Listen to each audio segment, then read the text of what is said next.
Yo.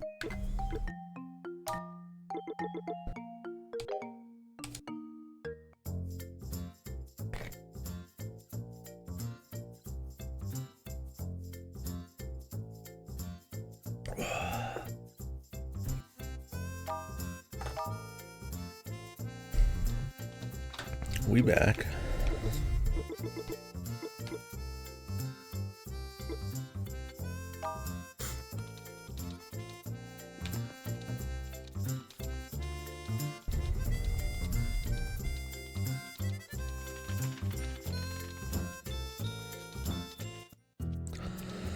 It's a little comfy. Hopefully, a fair bit of progress. We'll see. The preferred thing.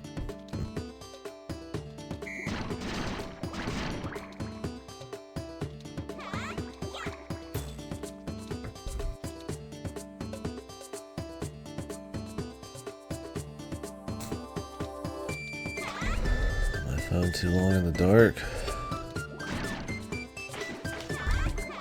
Eyeballs are freaking.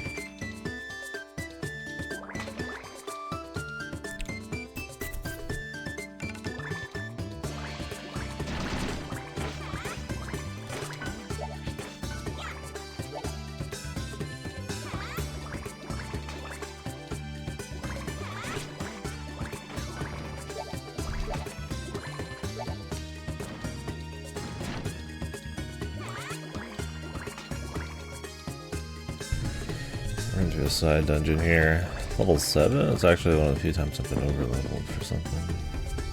Or above level. Who knows if it's really over level. Fun tunes.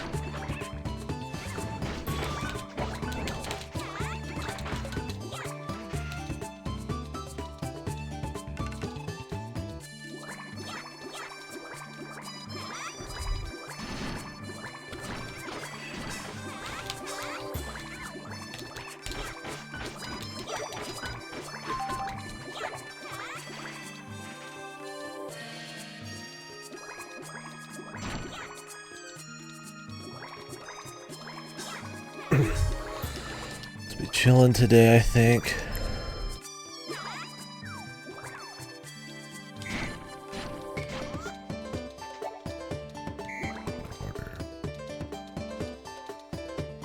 What if I don't have to come back? I'd be surprised if we see that again.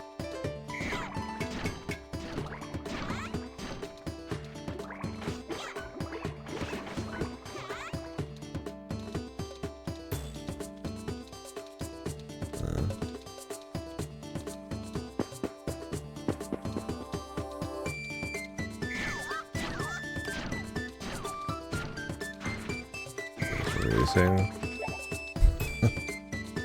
Sucks when you blow shit up in the roof after. But you didn't even realize what's going on yet.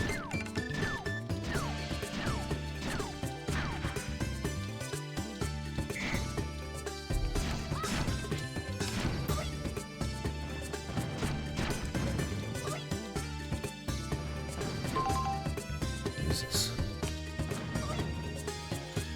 That cheeseburger. Cheeseburger.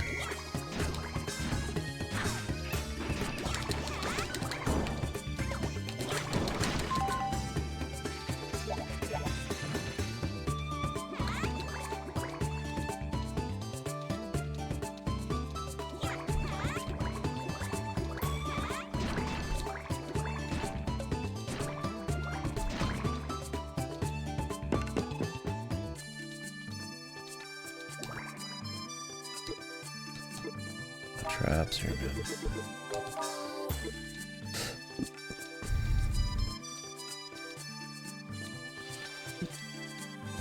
Oh shit.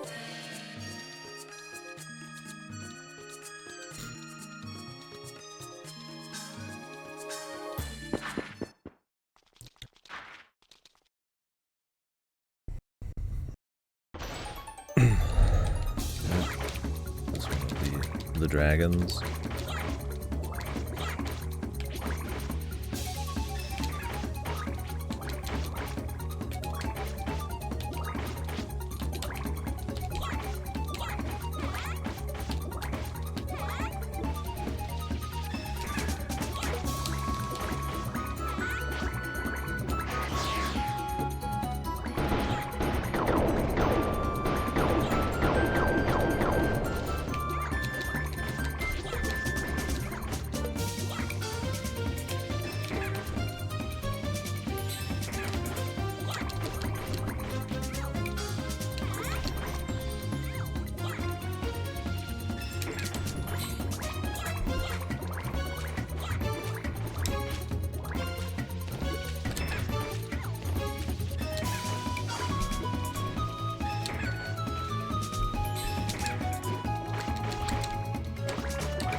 4 side dungeons with 4 dragons.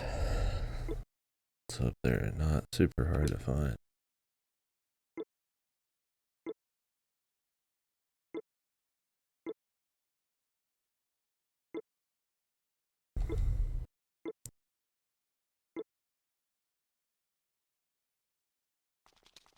Ooh. Treasure.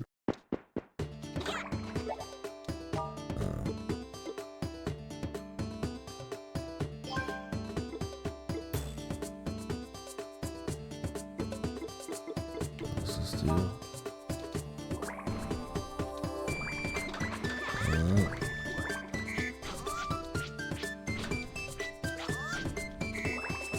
There's an extra thing going on.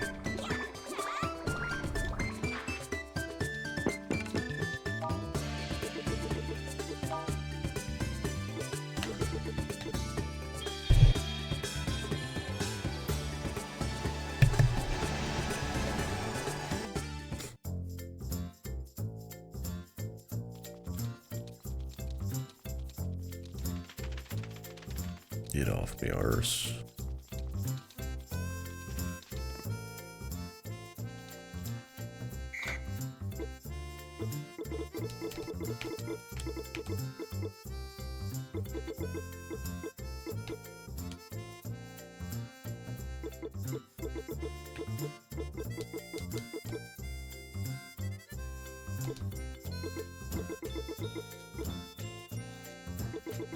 What's up, man?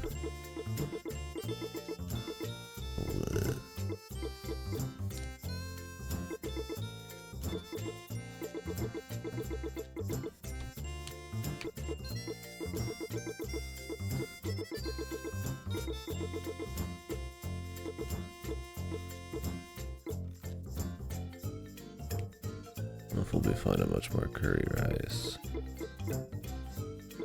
Start bringing some of those just for the heals. And with cuttlefish, really.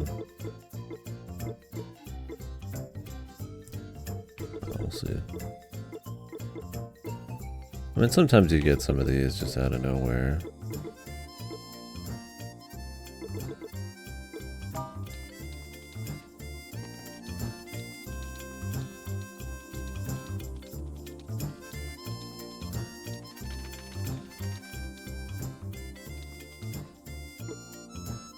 We'll have to see.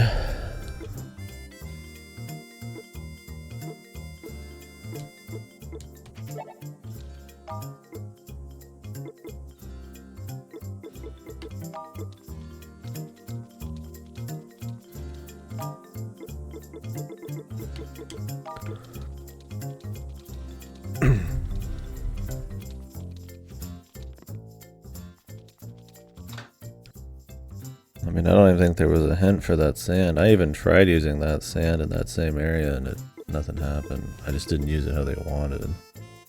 So even just assuming sand in a desert, it's still fucking just pointlessly obscure.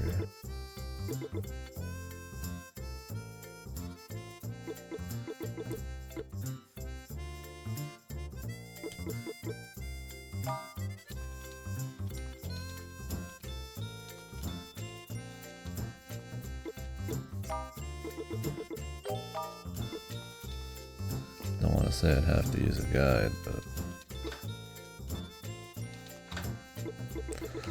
we'll see how we fare.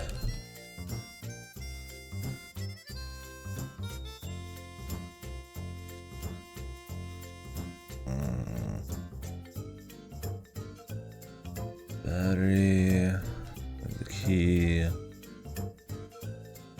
Oh, I go for the fire key first.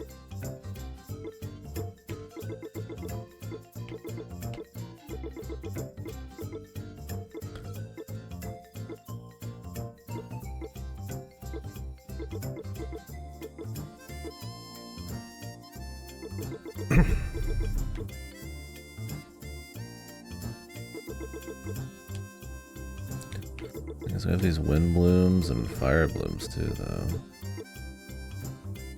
There might be one in every area.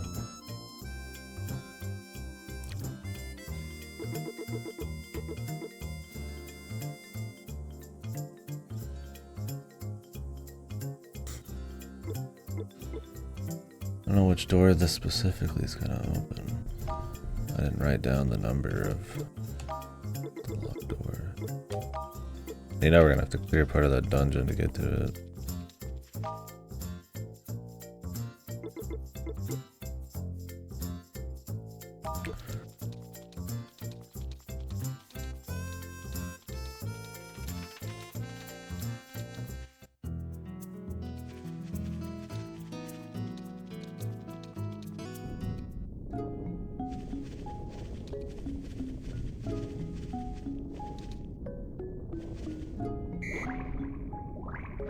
Master's key.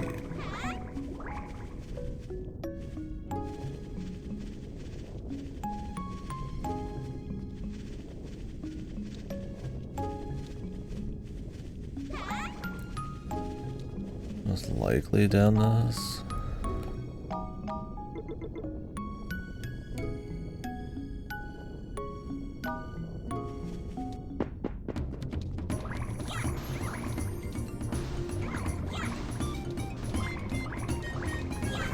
Rating that.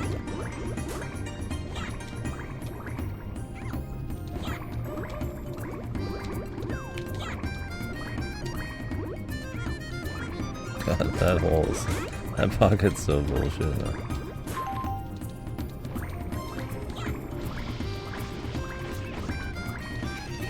How many times have we run through this little bit, right?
Dog's so nice to have, man. I'm glad I don't. I'm glad I just found out how the dog worked. Otherwise I would have just had him go on journeys forever and then you never actually get the quality of life, which is much better than what any reward he gives you. Him just picking shit up saves you way more time than any combat capabilities he has.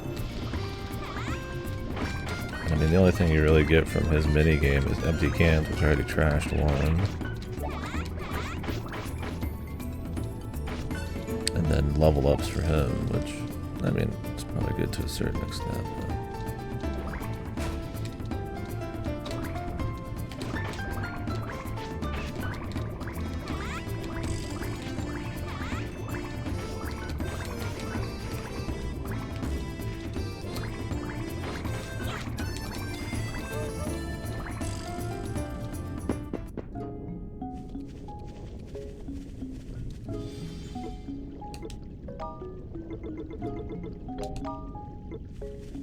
oh wait, the keys are usually used in the opposite areas, aren't they? I forgot that.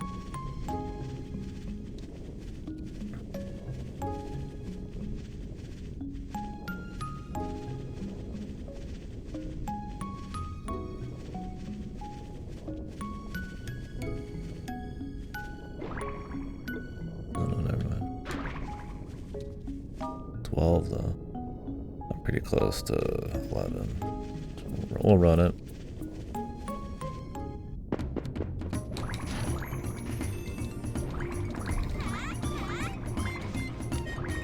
God, I can't believe they just randomly require shit like the mids. Why is this not a key item, bro? It's so stupid.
Bork.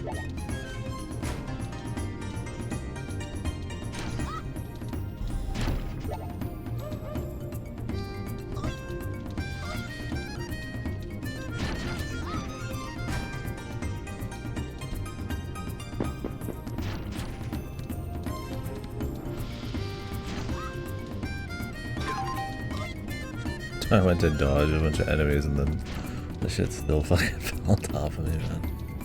Alright, bro.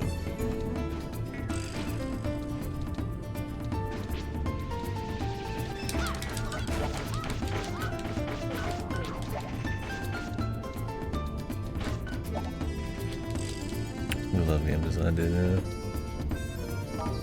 It's just a crapshoot what's gonna happen.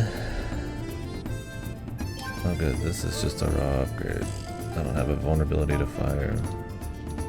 Rare. There's very few equipment drops in this game. Oh my god, I don't get this push buttons thing, dude. It's this idea, like you see it with a lot of games, right? A lot of devs and stuff. This like weird idea where so there's like an immersive property to messing with like your inventory and preparing and feeling like, you know, like maybe it's like a feeling of the journey, maybe it's just the feeling of, you know, the reward for good, you know, preparation and stuff.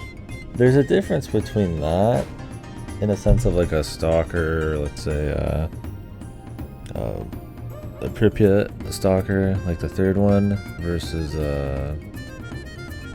like this. It's like really boring, like really arbitrary, just randomly in like 1 out of 20 dungeons that'll require like a glove, and like you don't prepare, you don't think, you know, I'm going to the fireplace, I'm gonna use the water gear, you know, generally, you know, according to like little notes I found or hints, it's like I'm gonna need these kinds of things, you know, or you have like a gear set, or just from like learned experiences, like what generally works well. It's like, it's just, you better always have the push mittens in your inventory and always swap them out in the most fucking annoying way to just randomly push an occasional fucking block. And it's like, if you're going try hard for platinums, yeah, you're gonna have to actually semi-prepare from sheer memorization, but it's like, other than that, like, it's this like faux, like, preparation immersion, immersion. And I feel like I'll see other like RPGs try to be like hardcore like that, like, oh, you need the fire item, you know, or like this does it another shitty way. It's like, you do have items that are vulnerable to like fire, but who cares? It doesn't affect shit. You have like so much healing, and or you're just gonna die from just getting jumped anyways. Like, the elemental counters don't mean a whole lot. Like, I might switch a character or swap their crystal out for a little bit of an element, but it's hardly a huge consideration of like the combat. It's just kind of a little bonus.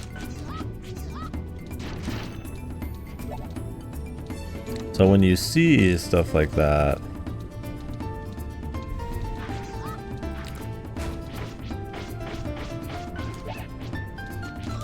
did he teleport him out?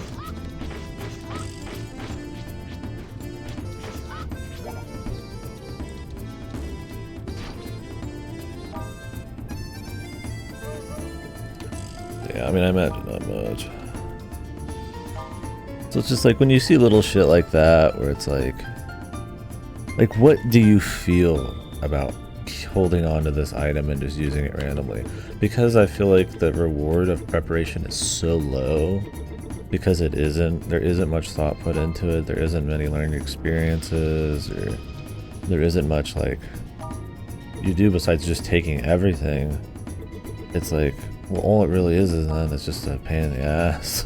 Because I just go up and have to swap it out. If this was a permanent thing, and I had to like swap to it on the fly, or just swap the character and that was it, it's like maybe it would be like a mechanical, like, you know, just a speed thing, but I don't know, it just has so little meaning. I mean, you have enough inventory space, it doesn't matter much, but it's just like, yeah, you just gotta wonder, like, why? Like, the fun of finding the push mittens, I suppose you could say, is a thing. Like, you have to, like, read the menu in the shop, right? To see what the push mittens do, and it's like, you know, you can make the argument there's, you know, that requires you to, like, learn about the shop and stuff, and that items can maybe have special properties beyond what the stats are, which there's been none except the push mittens. And inexplicably the push mittens don't even count as like a key item, so you have to like do weird menuing. And yeah, who knows? The thing is, I feel like the age of this game, which it's not that old of a game, 20 years. Sadly, in the grand scheme of things, it's not that old, but it just feels kind of like one of those little oddities you just find in like an old RPG or something, which is sometimes awesome. Like, I like when things aren't just conforming and more traditional, but there's doing that and having it be like a charm, or having something that just works in its own special way that might not traditionally work, right? Like, you know, just like counter to like typical game design, or it's just fresh for a certain time period. And then there's shit like this where it's just like, all it is just like weak level design with boring itemization, and the preparation is not much to put thought into.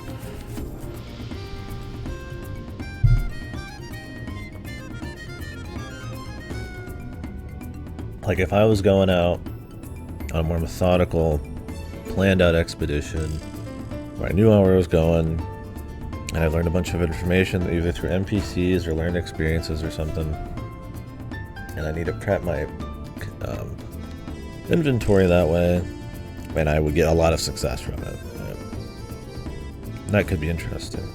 It could be a pain in the ass because, I mean, if you don't give those experiences enough, or it's too much failure without enough actual gain, like, it might just be a pain. But, you know, like, that would be one thing, but it's like all it is just like arbitrarily decided items that are so they're infrequent enough where it's like you wish you could get rid of the item, because then I can't do like a just put everything in the chest anymore option. I have to like manually take shit out because there's just too many fucking items. It gets rid of that option. Like, it's so infrequent that it just like becomes an annoyance, but not frequent enough where you can actually feel good that you just kept it in your inventory. Then finally, between the item that isn't particularly used for many things becomes worthless after a certain point, and you have to bring the item that is most worthless to every area for no good reason. Yeah, exactly.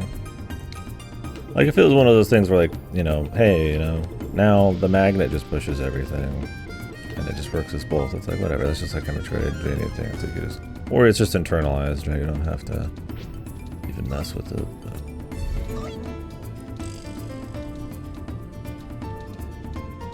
Yeah, I mean, slingshots and Zelda's a good example. Right?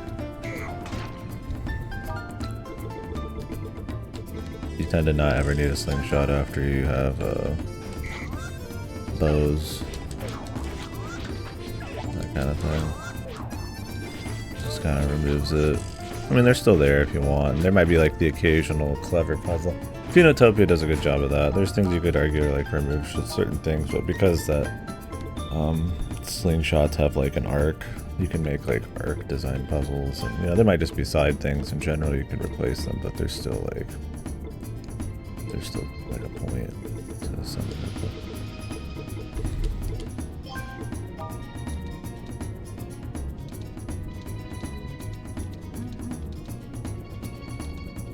Like, even if in just projectile combat, it might be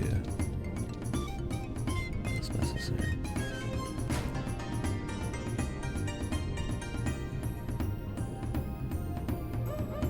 For sure. And it's like, I don't find that to be terribly bad. Like, it sucks when an item isn't obviously like used to the full extent that it could be. You know, a really good game is gonna like concisely use like everything, and it's all gonna feel really cool and shit. But at the end of the day, like, is it so wrong to just have like one dungeon that uses an item, and it's like, you know, maybe it's not like crazy, but it was cool in that one dungeon maybe, and that's kind of the end of it. Like, the thing is in Twilight Princess is you don't have to, like, menu around the item. You don't have to choose to bring it. It's not open, like, leaving a spot. It's mostly just, you know, a question of wasted potential and or if it adds anything to the greater experience, right? So, like, with the Dominion Rod, it's like, you could argue it's really cool in the dungeon. Maybe. I'm just kind of whatever on it. But the loss there, for me, because there's no inventory loss, would only be that now that I go back into the outside world, I don't really add anything to that experience. Whereas, say, if you got, like, Rock's Feather, or a bow, or a hook shot, those things can be used in generally very, like, constant ways in all sorts of situations, so... So it's like, I think it's fine to have one-off gimmick items that are cool for, like, a very specific fun type of puzzle. I don't think that's a big deal, so I've never really minded the spinner thing, but I think if you find how often the gameplay evolves, like, completely a problem, then yeah, it's more of an issue. It's a problem with, like, Metroidvanias that don't actually change the basic way you play for, like, 40 hours. It's like, that's kind of the Metroidvania thing. So it's like, I'd be more annoyed in a game like that where it's like, oh, for this one dungeon, you know, I got, like, a double jump, and then they just, like, take it away. It's like, you know, like, yeah, it was cool for the dungeon, but it's like, I'd rather also be a part of, like, the core game design, so...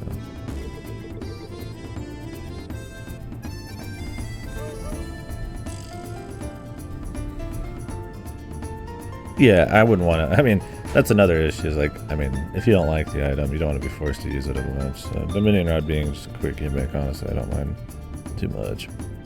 I think with spinners, people see it and they're like, this could be like in the level design more. There's a few things you can grab with it out in the outside world, but you know, the thing is, you already have Epona, and they don't want you just fucking like Beyblading around dungeons, so like they're not gonna ever place it as a movement option, so it ends up just being this kind of odd item that looks like it has more potential than it really does, because they're not gonna like, if they didn't have Epona and you just used the Beyblade, like maybe, but it's like what were they really gonna do with it? Unless it like works in combat in a certain way.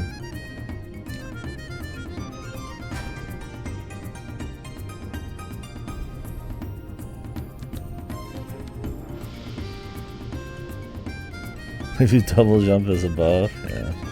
But I think it depends. I think in this instance,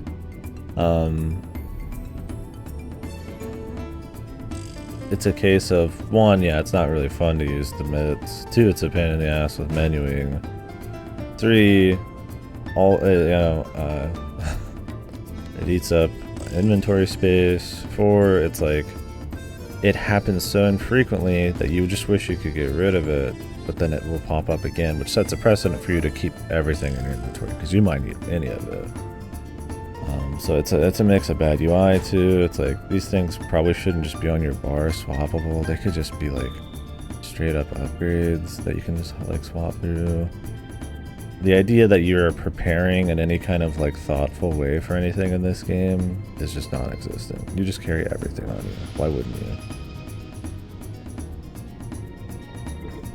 Like, you can't even write fucking notes, so it's like, how thoughtful am I gonna fucking get?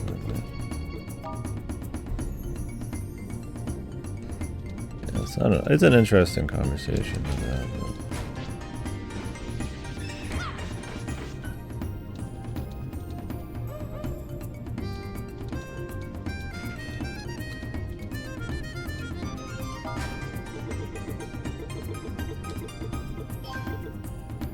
There's just a lot of problems with it, but the biggest for me is just like,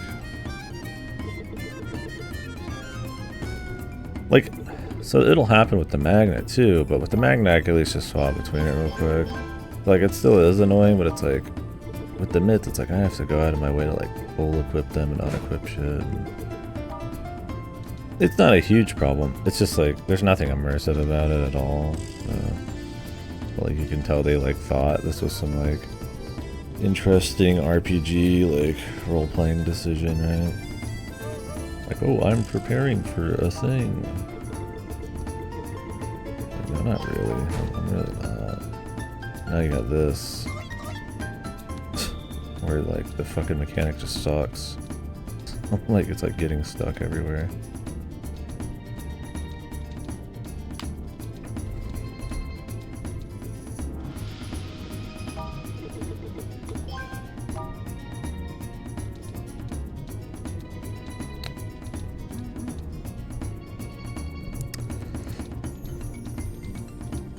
Yeah, I definitely think with Twilight Princess that's more of an issue of non-universal use. I feel like you compare that to... So I mean, Link Between Worlds gets by it by not really having most of the items super usable all the time, but by having them all usable in combat. Like you upgrade them and they can have like combat usage and shit like that. Like some items don't get used that much for puzzles. Like the sand thing is going to be in the overworld a bit, but generally it's just used in one area, right? It's not really something you'll just be using in all sorts of dungeons. But it's like you could use it for certain like combat scenarios and shit, so it's like they try to get past that problem of like one-off items. It's not even a problem, but still giving you some kind of feeling of like global progression outside of just hearts, but make it so like there's more combat potential for items. But even then it's like, yeah, the sand one kind of is essentially like a spinner. It's just that the sand rod never seems like it has like crazy potential to be super awesome, so I don't think anybody really cares. Where the spinner, everybody's like, man, I want to ride on a fucking blade that moves at like 10,000 miles an hour. And it's like, that was never gonna happen. If you just think about how stupid that would feel and look, it just was never gonna happen. So I think it's people expecting a little something unrealistic from the game. I mean, yeah, it would be cool to do, but it's like, what designer's gonna like make all the levels based on you flying around in a Beyblade around them in some like unimmersive crazy way? Like you're playing fucking Sonic. Their concession's probably letting you fucking roll.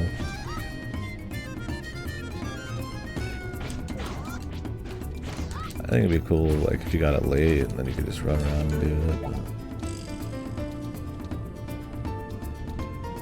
I think the idea there is you make the argument that they try to include it more level design more cleverly. So it doesn't need to be like a global thing, but it's reinforced just through like planned content.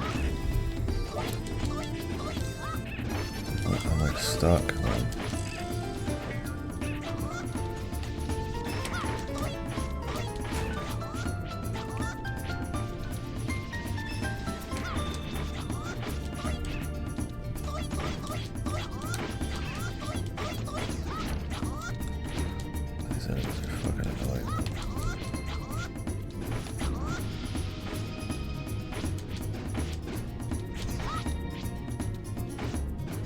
Yeah, you can die now, man. Is he getting healed? I saw like some green go up at one point.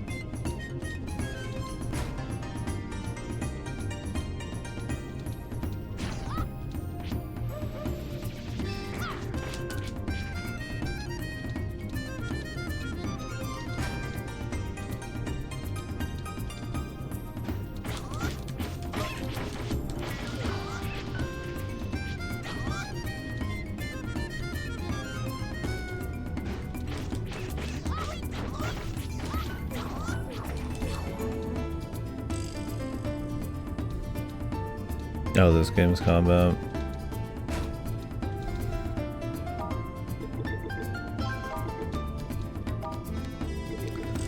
Yeah. I mean, juggling things is cool, but you don't really like juggle things in any kind of like way where you like care. Like, what does this even do? Like, the enemies have so little health. Really, all that happens is you just fucking... You're essentially just like...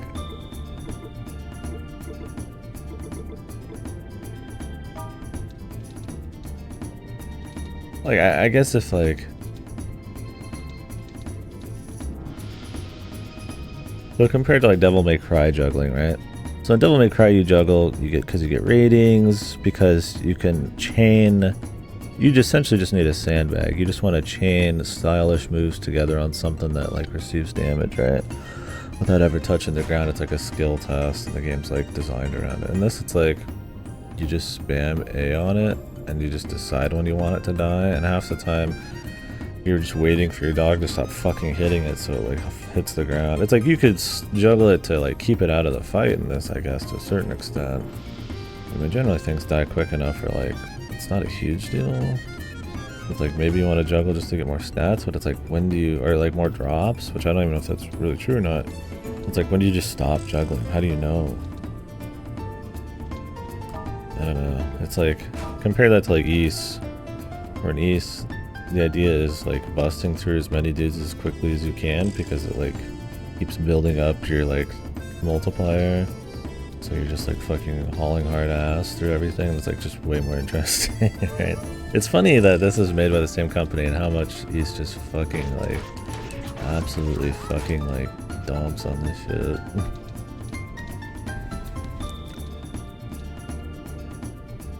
Like I enjoy this to a certain extent for sure. I think more just because it's back to basics, kind of just.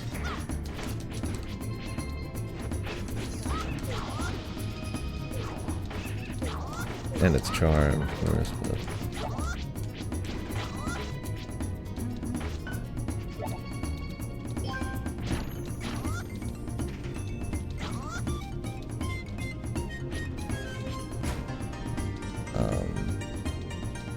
But yeah, I mean, this game is also probably too long for its own good. Like, I mean, take like East 1. It's relatively similar age, probably. It doesn't have like dungeon preparation stuff, but it has like actually designed dungeons that aren't like terribly repetitive. 2 has one that's kind of annoying, but it's like a fucking 10-hour thing. Like the level ups are huge. There's no like weird inventory management. A lot more bosses that take a lot more fucking thought on average. Like more actual like passive upgrades that like change what the hell's actually going on. It's just like a tighter like paced game that's doing like going for pretty much similar shit. It just leans a bit more into action in a more honest kind of way. Yeah, I think it's this fire that heals him.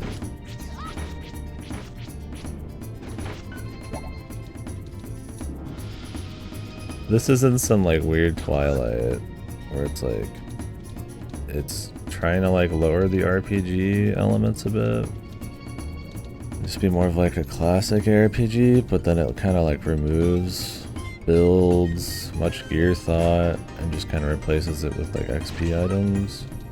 But then its actual action is like, I mean, even if you don't mind the simplicity of it, which is just spamming A, the environments you fight in. Like if it was, I mean, East is that way. I mean, East 1 is that way. It's just bump combat. You just walk at enemies at certain angles, and if you fuck it up, you get destroyed. Otherwise, you destroy them. So it's like, but the thing with East is like you're gonna fight a lot of different kinds of enemies and like you know, generally a variety of like locations, where this is like just corridors, and it's like paced much worse. So it's like even if you got tired of that stuff in East, you're gonna be getting new items or stopping and doing certain things, or be done with the game in a certain amount of time. Where it's like in this, it's like, well, if it doesn't have any RPG elements and the butter's spread too thin with the minimal action over how like procedurally looking the dungeons are and shit, like, well then what is it got going on, right? So it's like, it's just kind of missing a lot of those, I feel like, special things. And I don't even consider East 1 like a godly game. It's probably on the lower end of my East games, but mystery dungeon game without the mystery. Yeah, I mean, I still like this, it's fun, like I said, because it is just kind of like a back to the basic kind of feel. But I could totally get where people don't like it. Like before I started the stream, like I could be done with this and be fine. Honestly, it's like I mean, I said that like 2 streams ago. I'm like, I feel like we've seen the entire game, and now we're just like getting to the end. Right?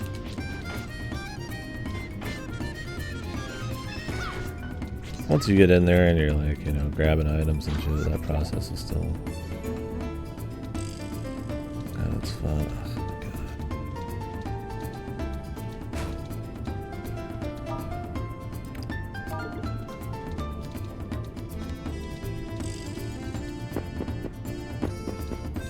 Don't get me wrong, I don't mind very deliberate like inventory stuff or arcane games that are super obtuse and difficult. That's not really a problem for me.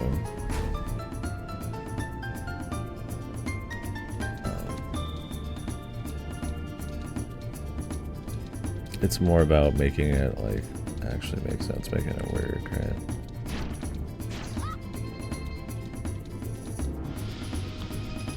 There's giving it like this faux RPG hardcore feel. What does this mean? Before it was like breaking shit. Is it like a certain amount of enemies?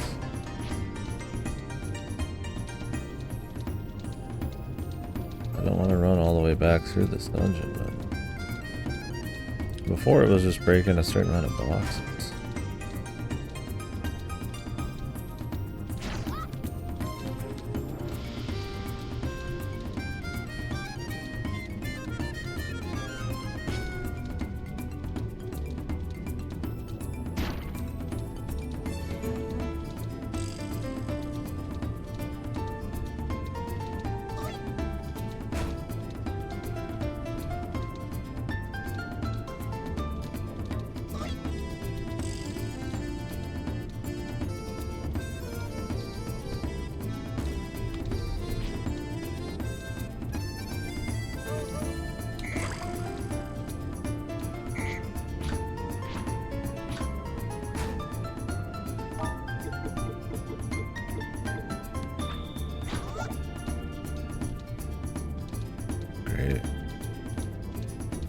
If it's just tied to enemies, then I have to restart the entire dungeon.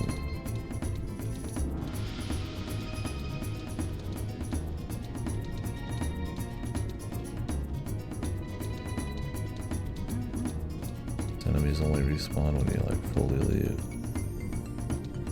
No, you can.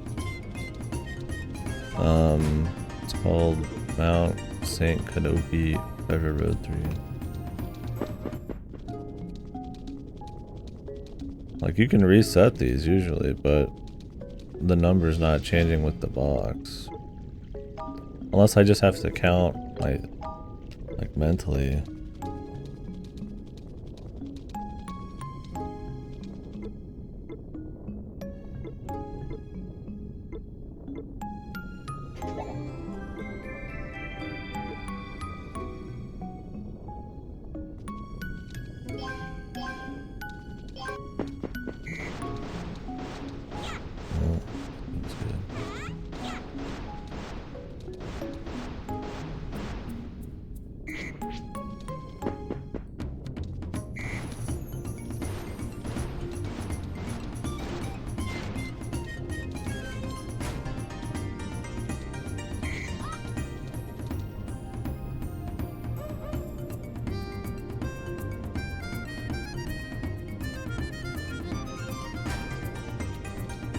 Right, and that's what it was in the other area, but the number didn't change when I destroyed the barrels.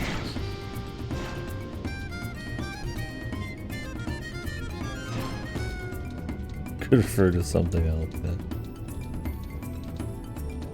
You just have to like guess, or like count them yourself?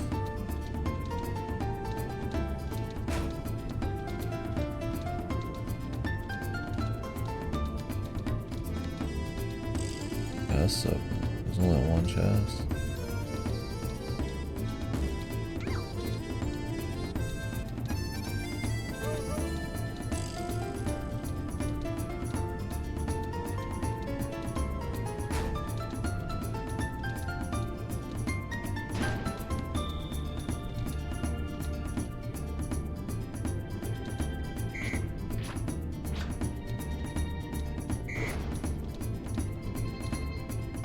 There's a treasure road in every dungeon with an orb.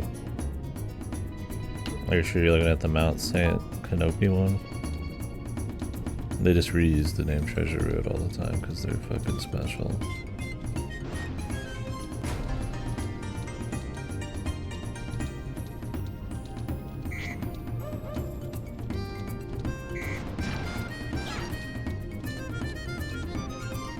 Because I would say the precedent's been that I can just restart the area and then just like fix it. But this game's all about defying the precedent. I mean, there's only one chest, so I don't think it's that.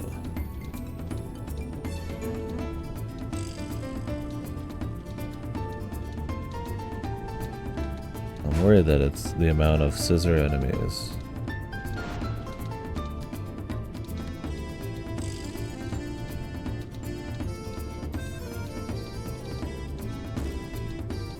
Which enemies don't respawn, so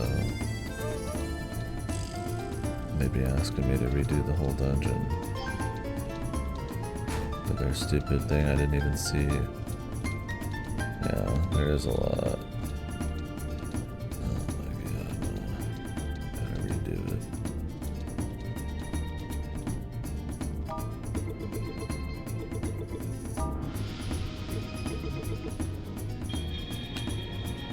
Because they've shown that they're willing to put, like, extremely important story items in just random fucking corners of dungeons, which, I mean, whatever. But, like, could they not be behind the dumbest fucking doors imaginable while we're at it?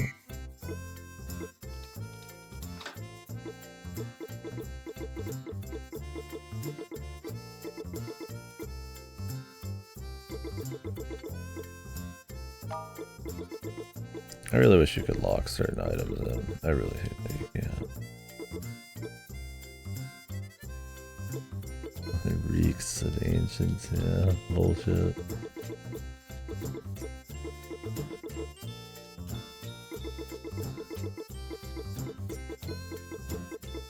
And people who didn't ever sit down and truly ask themselves, is this even fun?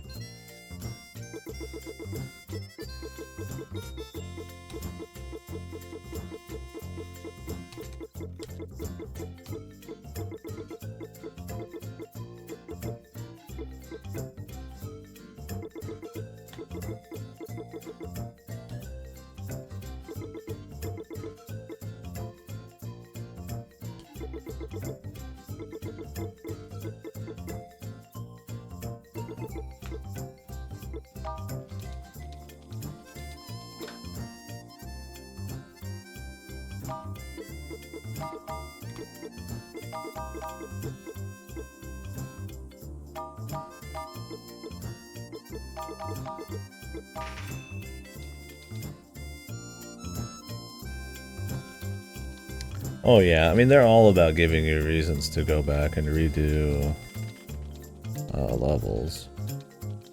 Like, I mean, take the fire salamander thing, right? Go down through an entire dungeon to find out you need dynamite to open the fire salamander door.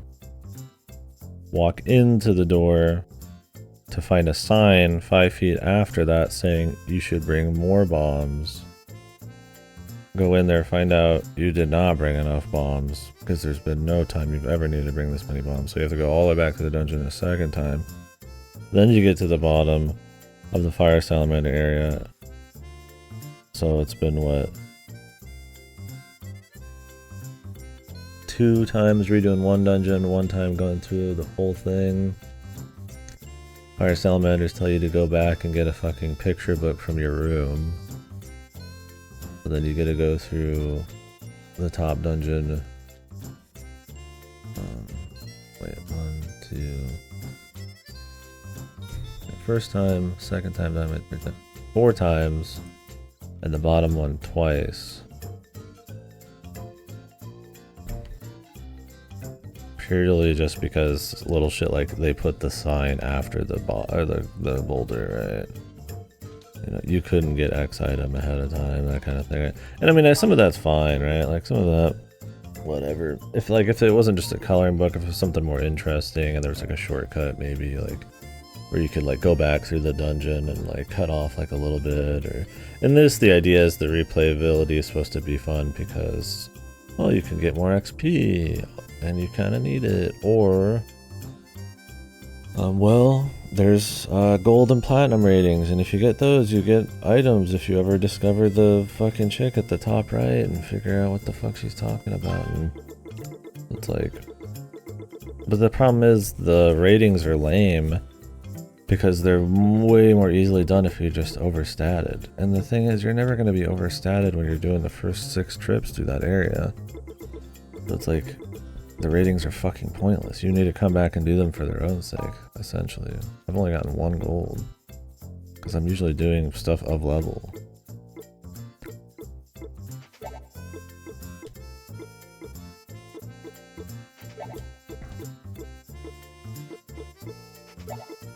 Dude, get the fuck away from me.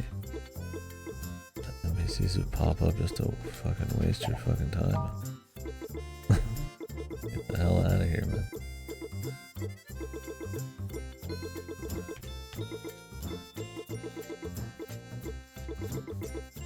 Look how low some of these are compared to the others.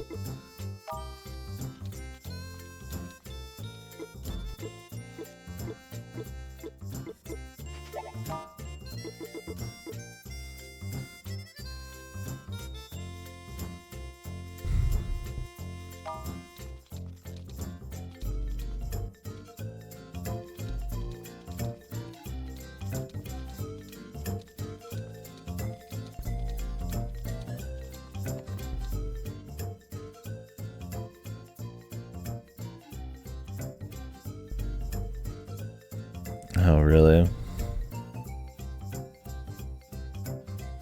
Yeah. I don't know.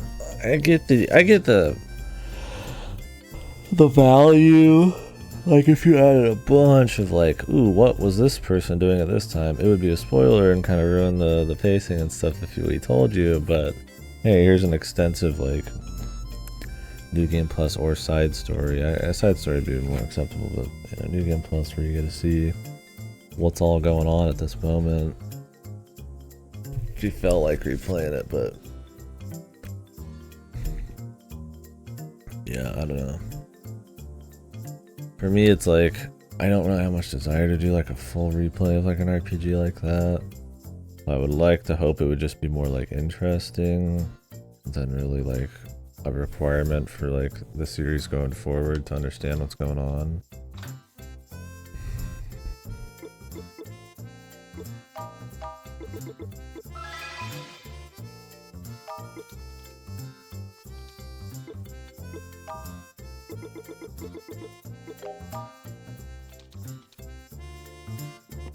Like if it's extensive, okay, at least that's kind of fun, right? Like to me, it's like New Game Plus in Armored Core 6 is awesome. New Game Plus is awesome. They both extensively changed the campaign, the story, the routes. You'll redo shit, but it's also a gameplay style where upgrading your shit and carrying it over, like doing different challenges, does certain things, and you know, New Game Plus has even more new shit, and like the proper ending to the fucking game, or one of the endings from it. It's really cool, but that's almost like not routes per se, but like, you know, it's borderline like getting into almost routes, right? Like Nier is more like you technically replay the game, but it's like completely different, right? Like your first and second playthrough in Nier are pretty similar, but so it's like to a certain extent it's fine, but it's like, are you going like is it, how long is it? How much is really changing? How significant is it? I mean, most people aren't gonna want to replay. Like most people don't do New Game Plus in anything, so it's like don't put like super important shit. 'Cause, I mean, you'll just watch a YouTube video then, but I find that stuff to probably be less egregious than like I guess this, where it's like, I'd be okay with redoing the same bits over and over, and I am in this to a certain extent, but I'm less okay with it. In some games, I'm way more okay with it than others. If the combat, the rewards, and like just the delivery of why you were doing it was better. Like really, there's a sign after I used the dynamite telling me to go get more dynamite. Like, just put it before, right? You know. So it's like it's not like a good like in Etrian Odyssey you redo a lot of shit, but it's like because there's this extensive feeling of progression with just enough like shortcuts and like you know things you can apply, like knowledge and stuff, where it's like it's fun to run back over, or like a procedural game, right? You know, it's like, ugh.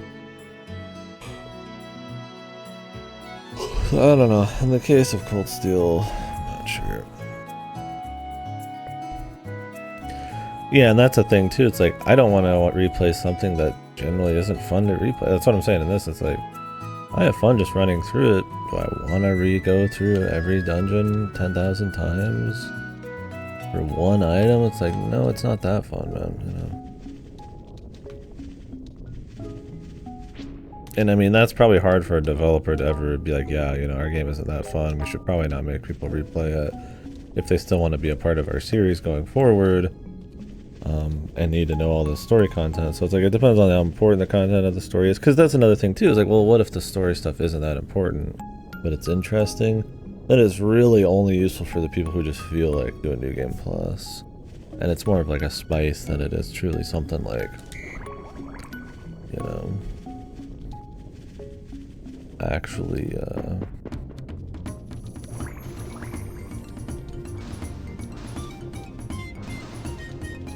important. So it's like even then it's like it's not a rewarding New Game Plus because it's not really all that important in the first place. It's a weird thing with New Game Pluses.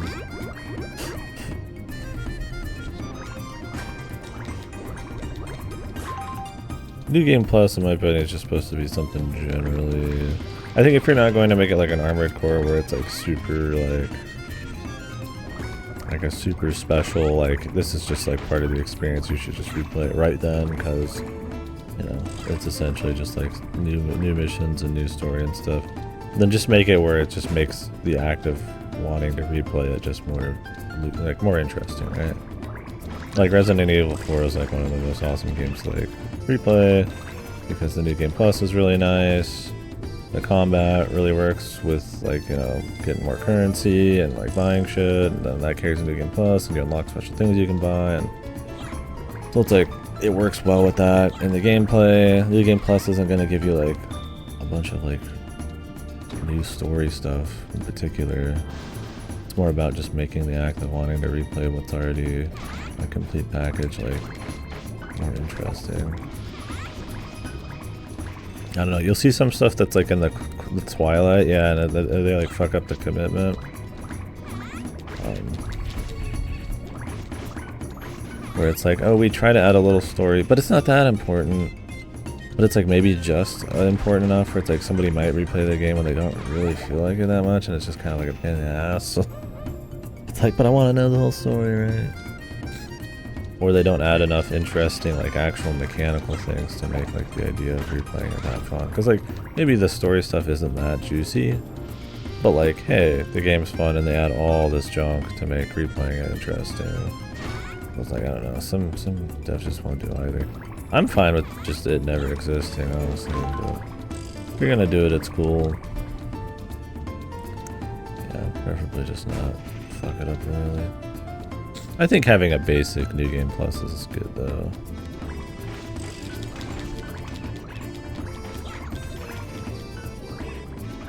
I don't see there's a whole lot of downsides except the dev time it would take to make. But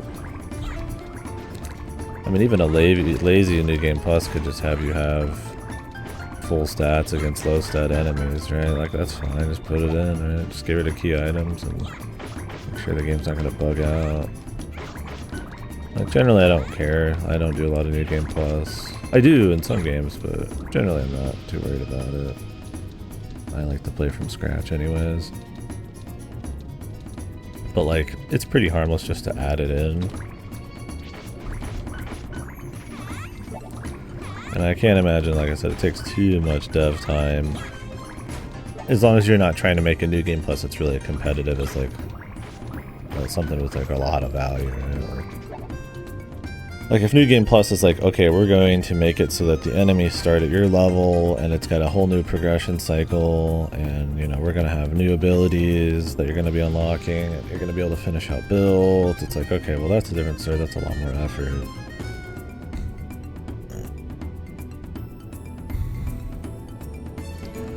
It's like just throwing it in where you can just blow dudes up. It's like whatever, man. Like maybe you just want to play through the story or, you know, level up a few things. Like yeah, less people might do it, but it's just like whatever, man. Like, it's there.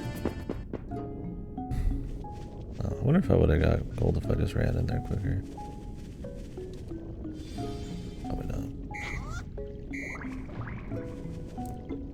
Like I said, unless you're insta killing dudes with stats. Gold and platinum are probably not even worth trying. It's a key way to try to squeeze more life out of the game, but I don't know if I'm going to take them up on it.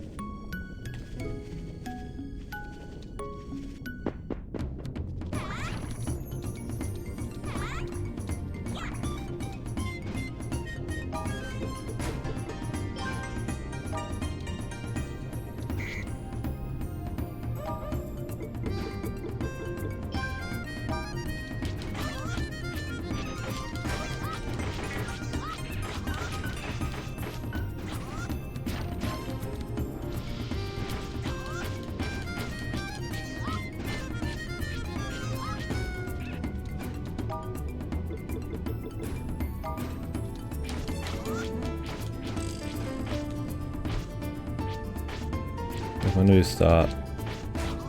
That's the point. Like how there's even ratings in this where you're not supposed to do shit like that. It's just a fucking mystery, man.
The thing is, I'd leave the push mittens on, but it's -1 to all stats. They make it like super punishing. Let's not break anything until we find out what we actually have to do. If you like leave it on,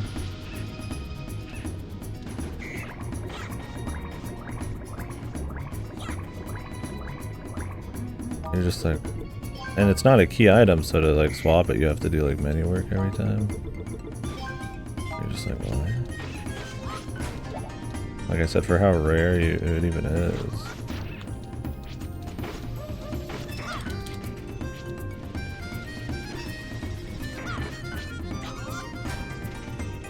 Five. Maybe it's just enemies total?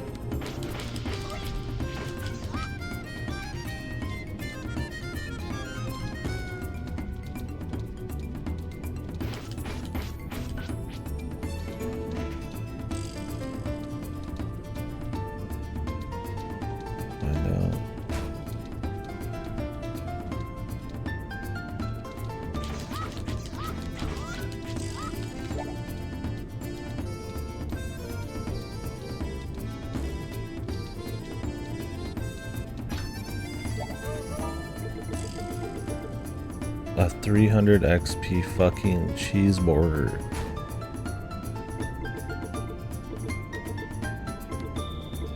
Bro, every item that drops here is like 75.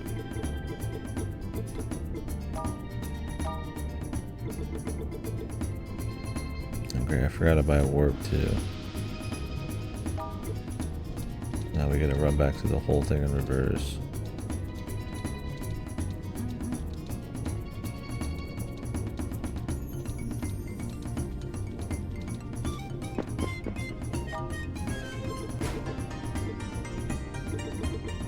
No.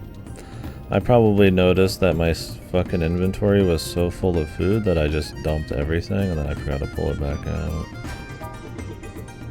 But I'm glad this reset too. And that you can't block that. Why there's not an option to dump just food? I have no fucking idea. There's so many key items and things you need to bring every time. They want you just to sit in that fucking menu for like a minute every time. Min-maxing the fuck out of it.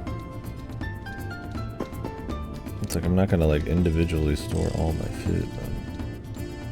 But why would I ever dump my fucking key item? There's no reason.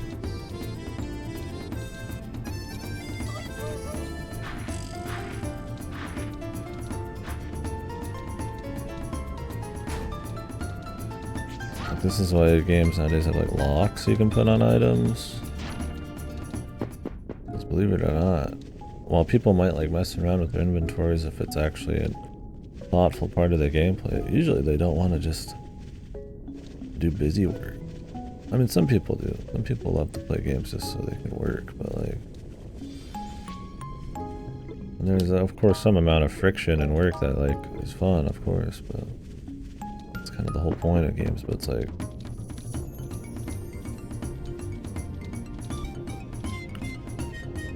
actually crushes balls from perspective and conversation.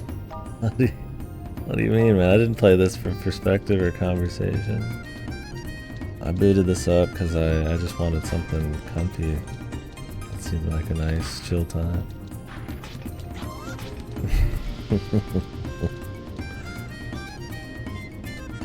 I mean, hell, I was turning down things I knew would crush my balls just for conversation, like Robotics Notes Dash.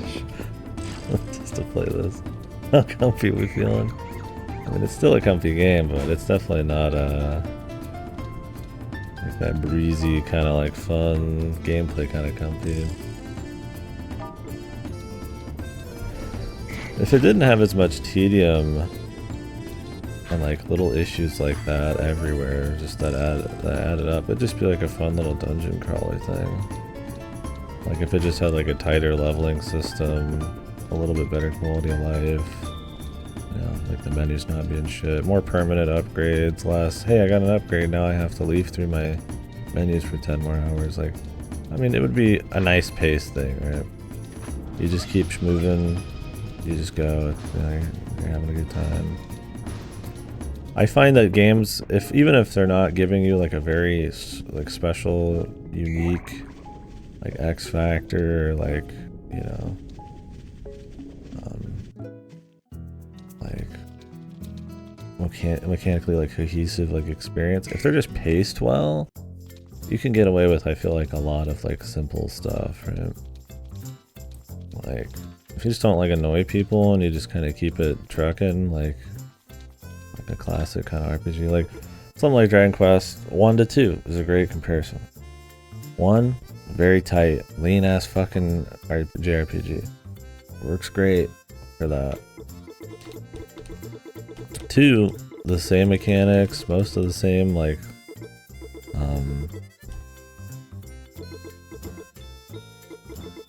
design philosophy, way more boring because it's such a longer game. So many slog moments that overstay their welcome. Just very poorly paced, man. Why East works really well is like it's just they know exactly how long that motherfucker probably should be, man.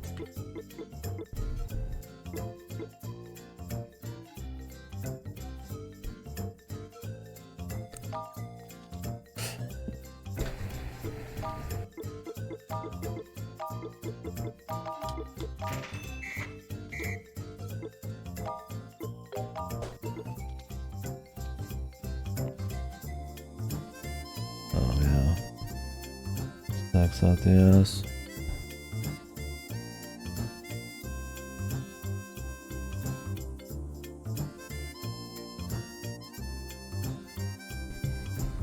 Put my phone back on silent.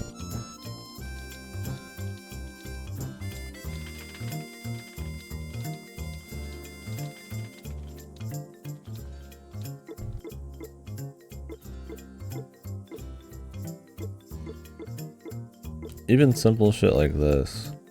50 boxes of dialogue, and then they have the gonads to put the cancel option on top instead of the bottom. Like I would hold on to 10 over singles, like in any world. Like that's an awesome thing to have when you actually like are sacrificing something. And then they have this dumb bitch get in my way and interrupt my A press every fucking time.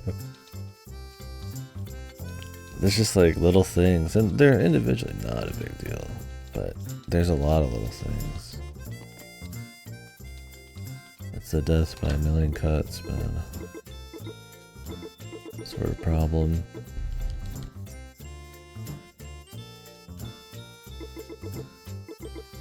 Because like you already have to walk over there pointlessly and like do it in the first place.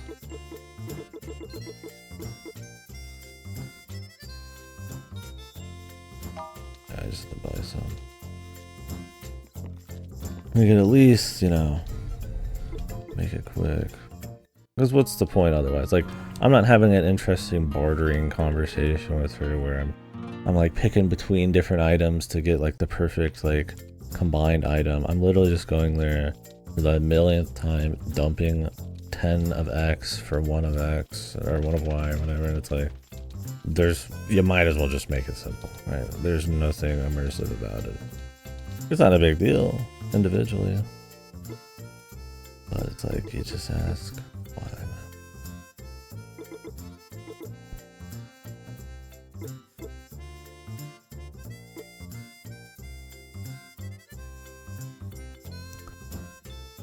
I'm reminded of the time I got soft locked in Sky FC at the end of a prologue by wandering NPCs that move around are cool, but you have to actually yeah, for sure. If you're gonna have NPCs with hitboxes in tight places, you have, and it's like, yeah, you know, them moving around, them having some kind of physicality so that you don't just run through them, yeah, that can add immersion, but that means you need to make sure there's never a situation you're getting blocked in anywhere. And that happens in so many games, even just games that give like a physicality to like your NPCs. Like I'll have that in some games where they'll follow you and then they'll just body block you and you have to sit there and like shuffle them around. I'm just like, Jesus, these guys are always with you. Did nobody have this happen to them on the dev team? I just like it when that situation, if you're trapped in, it'll just like warp you out, or you can just pass through a guy if you push into him long enough, or you just make it so you can walk through NPCs. It's not that big a deal, right? I guess in a more like first person, like super immersive, like, you know, we gotta see all the hair follicles on their ass, kind of like sort of game. Like I get like maybe you'd want it to be more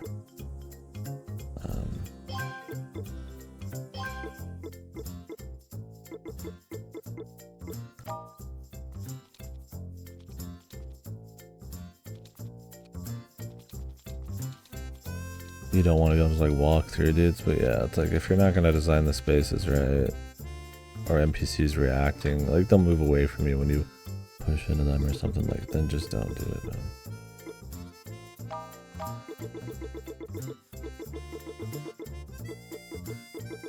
And I get it, like as you go through video game time, these sorts of things become more and more obvious. Back in the day, and the thing is that this game isn't that fucking old, but back in the day, it's like, you know,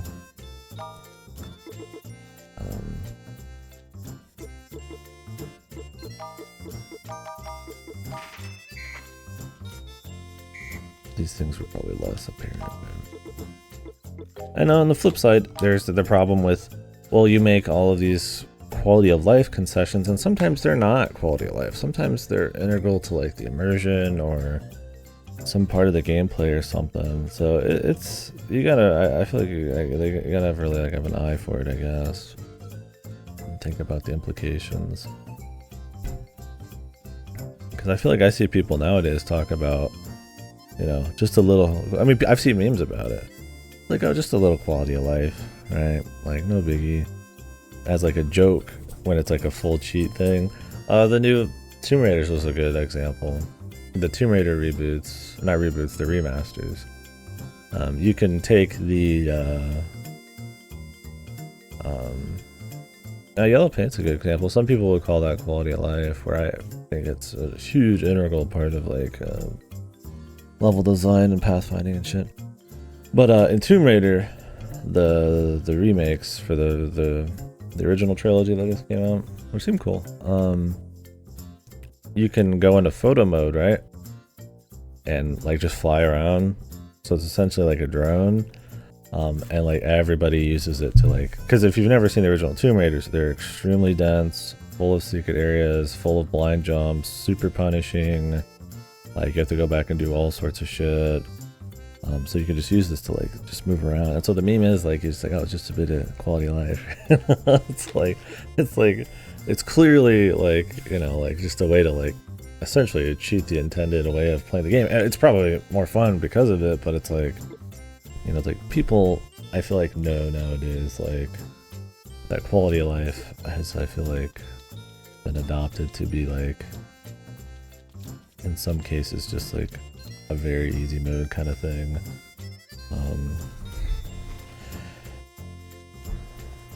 Yeah, I mean, it's, as far as Tomb Raider goes, I mean, I haven't played the originals yet, but they do look like a pain in the ass. But and honestly, I can't blame people on the drone thing. I think that also should just be part of the game anyways, but it's not a quality of life thing, right? That intrinsically changes the risk, reward, failure, you know, the stakes, like, but that's the joke, right? It's like, it's just a bit of QOL, baby. But like, you'll get people who argue that like an actual, like, dead serious for certain games. So I feel like you gotta like think about like what emotional reaction am I getting from doing this action, and like what it could be replaced with, or you know, like, well, like why is it there, and then be like, is there any reason to keep this? And then it's like, okay, that's quality of life. No, like in this, it's like, do you have fun manually putting away every food item into this? Because if you dumped it all, you'd have to take all of your key items back out. Probably not, so there should just be an option to just dump food only.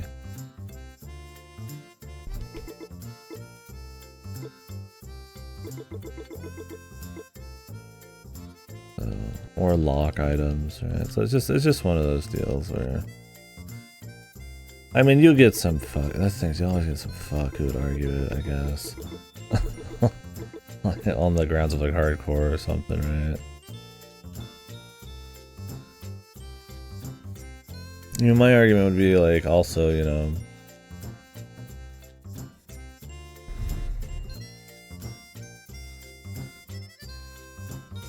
I mean, it's not always the problem with like the chest, you know, it could be like the amount of items you get, or, you know,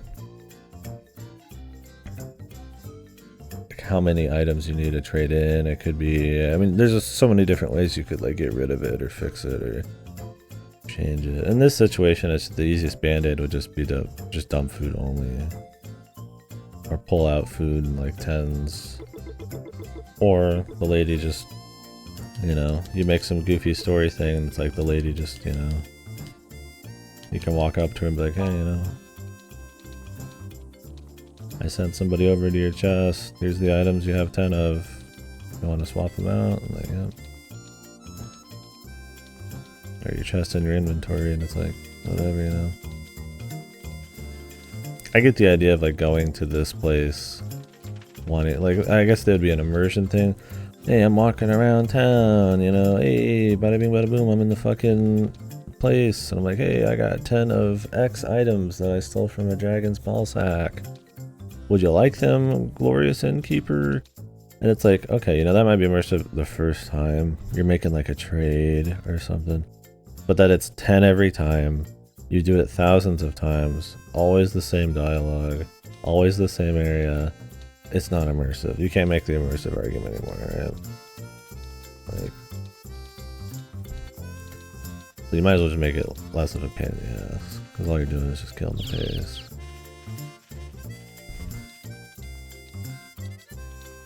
Or you could be completely bankrupt and say that any extra time spent in the game is more value. My favorite kind of person, the value guy.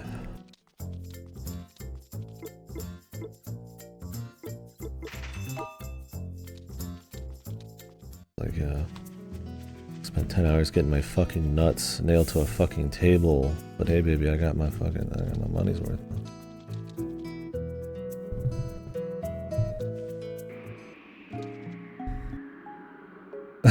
Yeah.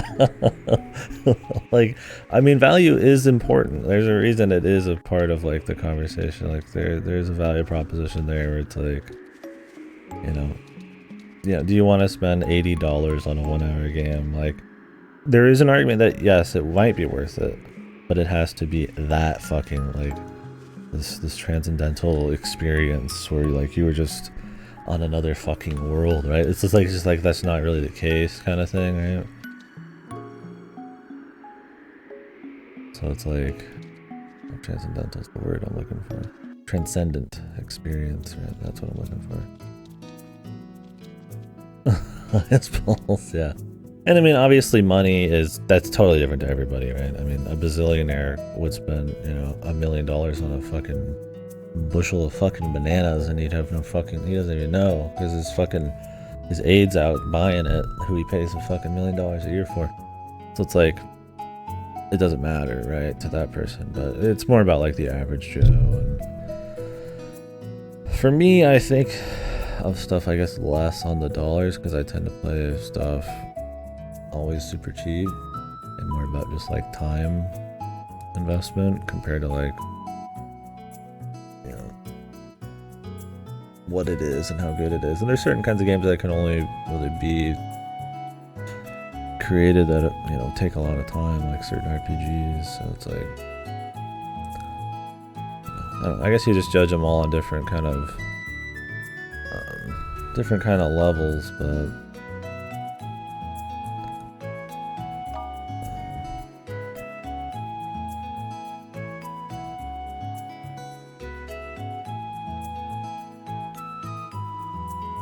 it depends. Yeah, that's why I kind of say that. Oh, you mean for free? I mean, that definitely is going to change things, right? I mean, when you essentially have the ability to readily have as much entertainment as you want available to you, the idea then, I'm like, especially if it's high quality entertainment, you know, you're not just playing it because it's like, gosh darn it, I can't play the newest stuff or something. If it's like you're finding like equal entertainment, you know, for free,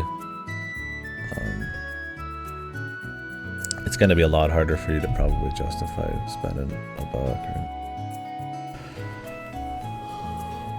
Or...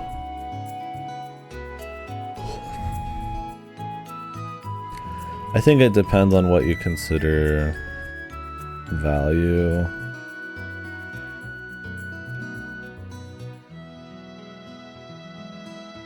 For me, it's like, well, I do Game Pass, Gamefly, Steam Share at times, which won't be doing that forever. A lot of older stuff, you know, I can't buy anymore, so...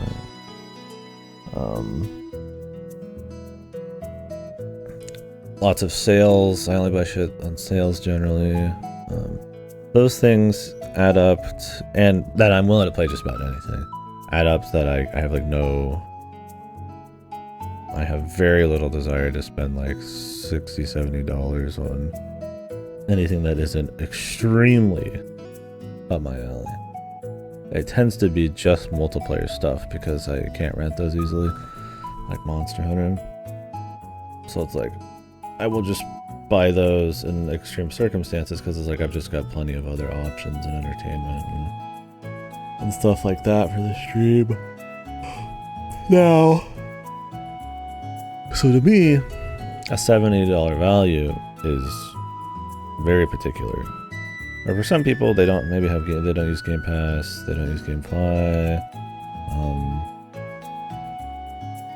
shit like that. It's like, you know, they'll just, you know, maybe they make a decent amount of money. They'll just, I mean, shit, $60-70 out of their fucking ass, like, you know, they're breathing, and that's fine.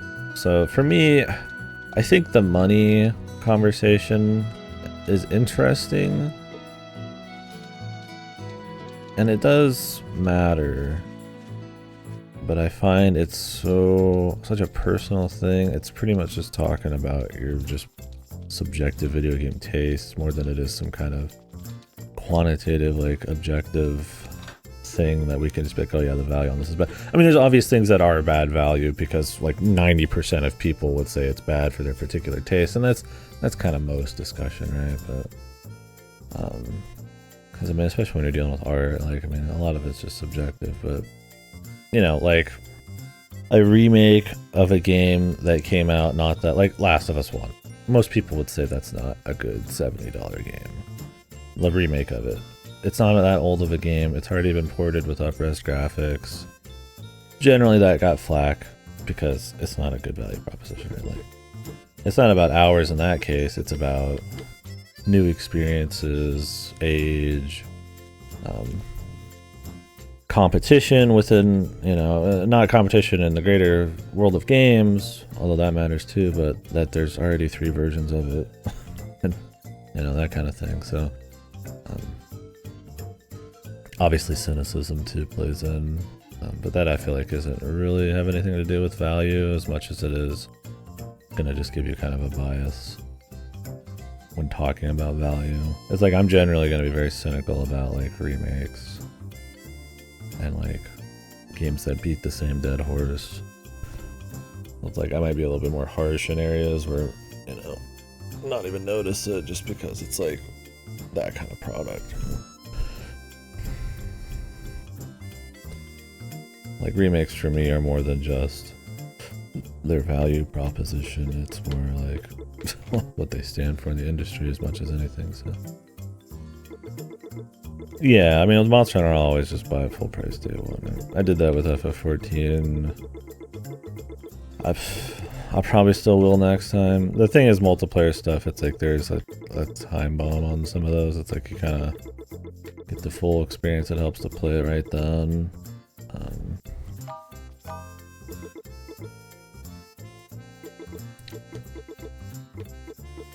So there's like a FOMO and all that.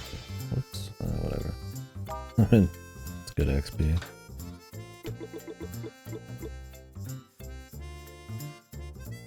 I don't know, it's interesting. So when I talk about, I usually don't talk value too much. It just depends. Like you can put yourself in other people's shoes, but like I said, it's not something I would try to treat with any kind of objectivity. I think remakes are where I'll talk about price value the most, or like extreme stuff like Warhammer 40k Space Marine being still $60 when the second one comes out in a week.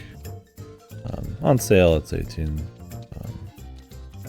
or less, but you know, that's probably it, you know. That's pretty bullshit. I mean, technically games don't age, like, you know, it's like you're buying like a fucking rusty car or something, but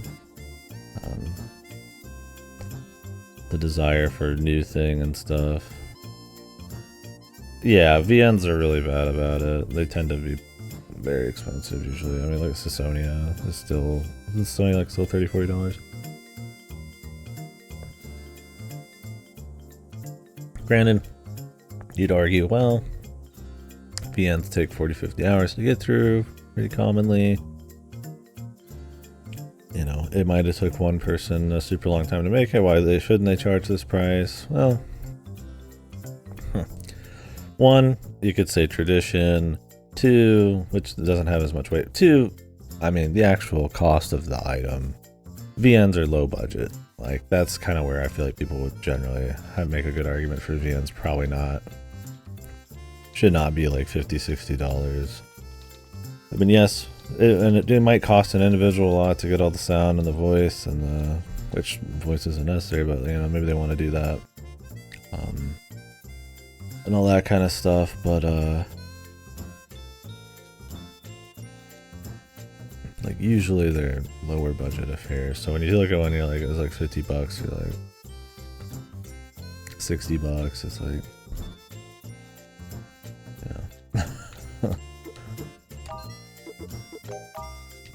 seems a little off, but I don't know. Sometimes I'll think to myself about that though. I'm like, should VNs just be higher priced? I mean, to a certain extent. But then you could argue like, well, Hollow Knight's like $20. It's like a lot more people worked on that. It costs a lot more to make. It lasts just as long. It's like, could that be $60? I mean, so it's like, I mean, personally, I'd like everything to be cheaper, but I think, especially with AAA, where everything gets so bloated and costs so much. The thing with AAA though is they'll get their $70 games, and I'm sure 80 soon, who knows, and also get their microtransactions and their season passes and all that stuff too. So with VNs it's weird, because you could argue, yes, you get a lot of time out of them. Generally they're only made by like a few people, but they are still pretty budget. And I think the big thing is how poor the sales tend to be with VNs. Like, I really wish they'd go on sale more often, but maybe the nicheness means that only like diehards are gonna buy a lot of VNs anyways. So it's like you might as well milk them for all they're worth. It's like fan discs. Usually they're overpriced bullshit, so that they can squeeze a fucking cent out of the fans, right?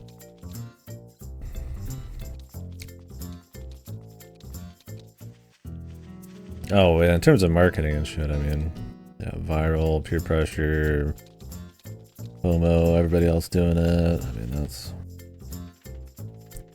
one big fucking cauldron of marketing hype. So people will be willing to go against what they like. There are people who have their inner value, like, you know, this is how much I'm willing to pay for this kind of thing. And maybe it's like, maybe it's very rigid, like this is exactly what it is, but you know, you bring in the social factor and people are willing to budge on that kind of shit. So even if nothing's changed in the actual like objective value of, you know, how they view it, like it might be like, this isn't worth it, but I get to play with my friends or something, which I mean, I guess changes it, but it's like the social factor isn't necessarily anything to do with the fucking game. I guess it depends on the game, right? Like with a single player game, like I shouldn't fucking, in my opinion, shouldn't bother you. It shouldn't factor in a whole lot of that.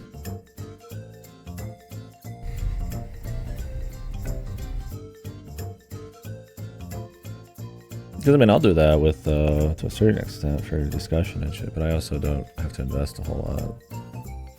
I just tell Gamefly I want that game, and then they send it to me. So, and I don't generally play things I truly like loathe.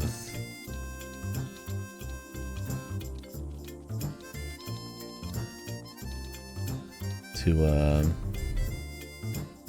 a conversation. I mean, there's exceptions, but.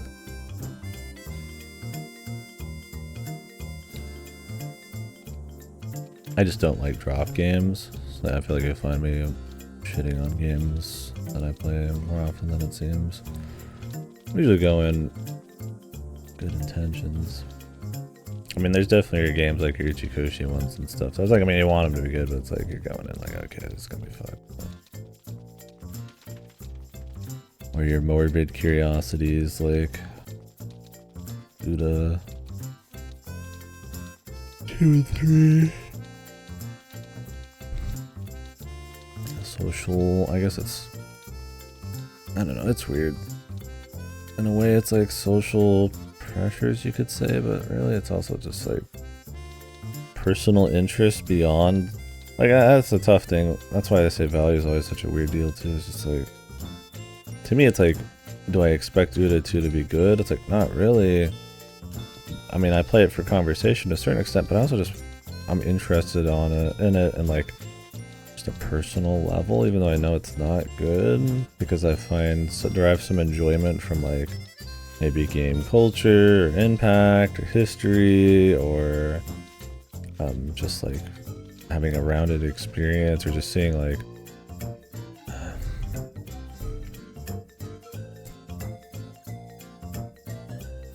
maybe I just want to learn about like big budget VN, or see a big budget VN with gameplay that's like how it manages it and how it fucks it up, and it's like that kind of stuff's just kind of like interesting. I mean, that's why people review like bad games. They're not just for the clicks. Like sometimes I just think it's, these scuffed games are just super interesting in some way, but it's like, you'd argue they're not good games, but it's like you find something in them. So it's like, it's tough, man. It's one of those weird ones where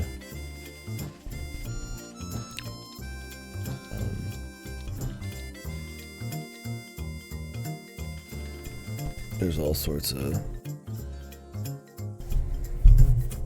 mental gymnastics you can do for shit. Yeah, and it's an experience. That's kind of that kind of thing. What's up, Bradless? Peer pressure to play silver case for, yeah. It's just a mixture of all sorts of stuff. That's just kind of how it works. It's just this culmination sometimes of social, societal, personal standards and time and all that. That's kind of how like decisions are made, right? Whether you realize it or not. So, I mean, that sounds really armchair philosophy, kind of, which it is. But it's like, I guess the idea is more that when we're talking about value, it's like, I'll talk about it. I think it's a fine like little thought experiment, but I don't put a lot of weight in it. Because one, for me, something value is like way different from most people, because I just don't spend a lot of money.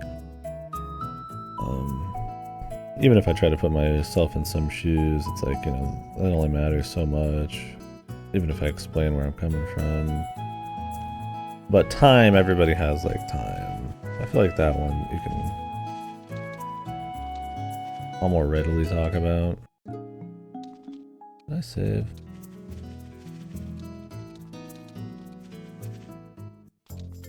There's a more shared experience with time. I mean, I guess you could say a younger person has more time than an older person, so yeah, that value is like different. Or, you know, somebody who's, you know, got 20,000 kids and they get to play 1 minute of video games a day. It's different than me, so. Value is a weird one. But that's gonna matter for everything too, right? Like, I mean, if you just like watch one movie a year, you know, you're probably gonna want to pick the best fucking movie ever, or just something that just is extremely just right on what you're after, or maybe nostalgic. I mean, whatever you're just feeling. It's like, or it's like if I watch 10,000 movies a year, it's like I've got a much broader range of whatever. So I don't know. It's value's a weird one. And you can't really just like not think about it, because like whatever circumstance you watch or play something, it's gonna affect your thoughts on it. Like I said, I mean, if like I'm getting my nuts crushed in a vice while I'm playing a game, it's like, you know, I'm probably not gonna come with the strongest review for the game afterwards. So like, it depends.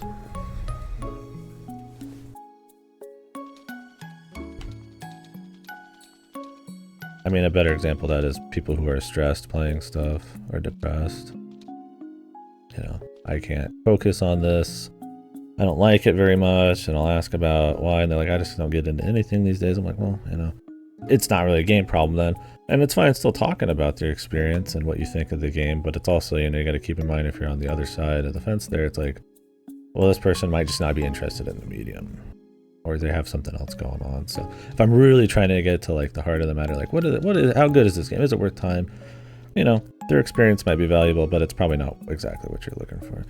It's like when we were talking about people who have like a, you know, like they've only seen Boss Baby. It's like, so I don't really care what they think about like, you know, movie number 2 they watch because they have like no standard. It might still be an interesting thought. It's not like they're wrong, you know. You've only seen Boss Baby. You can't help it, you know. But like, I'm not gonna have like be able to have like a discussion that I get what I want out of from it. Like if we're talking like reviews or commentary or recommendations or something. So good luck on the Ice Dragon. You grabbing my nuts to play Zwei 2? Time to play Zwei 2 then. My nut grab, bro? You promise? My SMT2. I could play every Go game. No nuts will be grabbed, man. False hope. Once more Godos. My SMT2. Oh my god. Everybody wants piece of that SMT2. I asked Godo if he'd voice this stream, but he said no. Co-op though? I don't know what to see. I don't know what our next co-op experience is.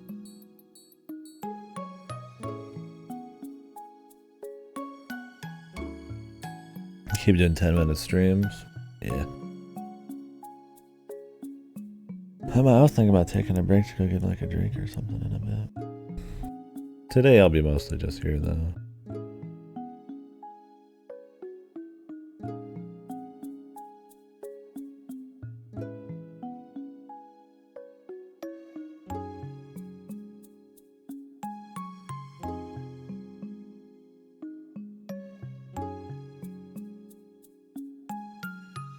Yeah, then I'll be doing a big 4-person bonanza for a while.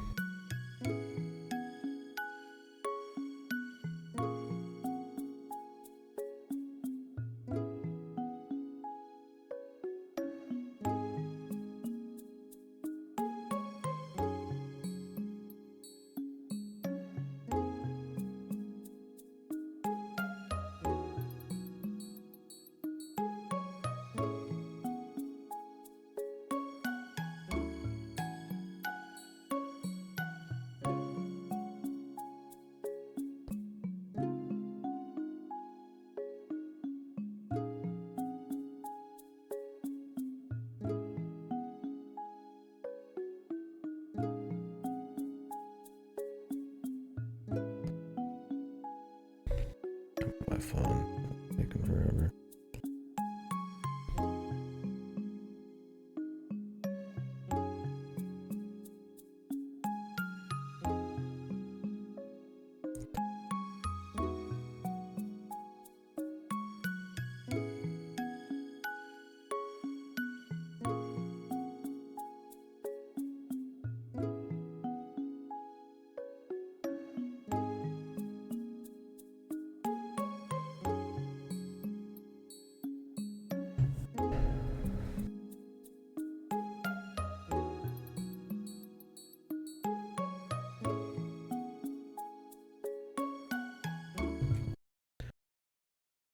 Sorry, I might have missed some shit.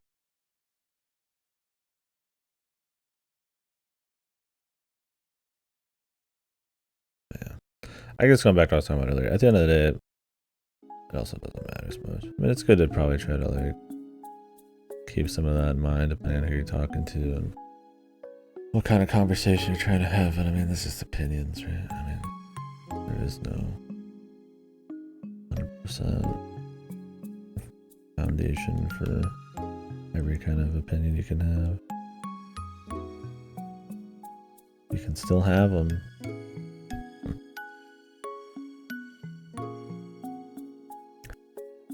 Orange juice free, so basically I'm a big deal. I have 100% orange juice, yeah.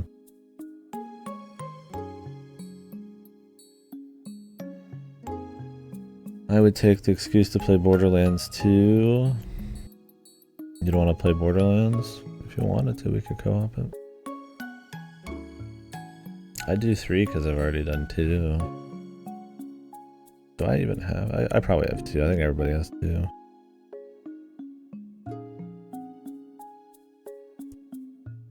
Dokupon's $50. I thought this was some ancient game.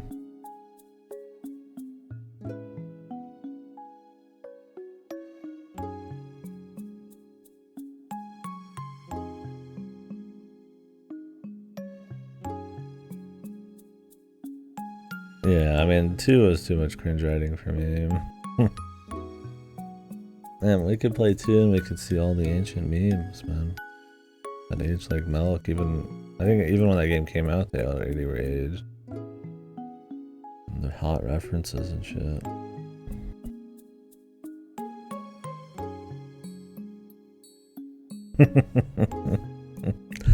Yeah, I mean, for me, it's like I'm gonna be watching it from afar. I've kind of lost all interest in Borderlands after 2. I barely enjoyed those that much in the first place. But I mean, I would do co-op.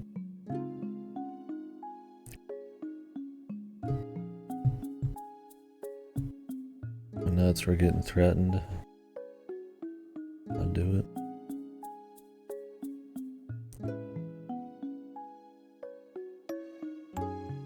Financial for it. Did anybody play Tiny Tina's fucking Jackass Land? I mean, I didn't play the pre-sequel either. Required to watch the movie. I feel like they're just. I mean, I know that Pitchford's been doing fucking. He's been going crazy on the Twitter since the movie, I think, but I would imagine they would just forget the movie ever happened. It did so bad. Unless Borderlands 4 is so close that they thought that Borderlands the movie was going to be so hot that they've already written the entire story to be tied to it. But the thing is, the Borderlands movie was just adapting like the first and the second game, wasn't it? Slightly. I mean, it's like Lilith and all that shit. Roland. But a lot of these characters are dead.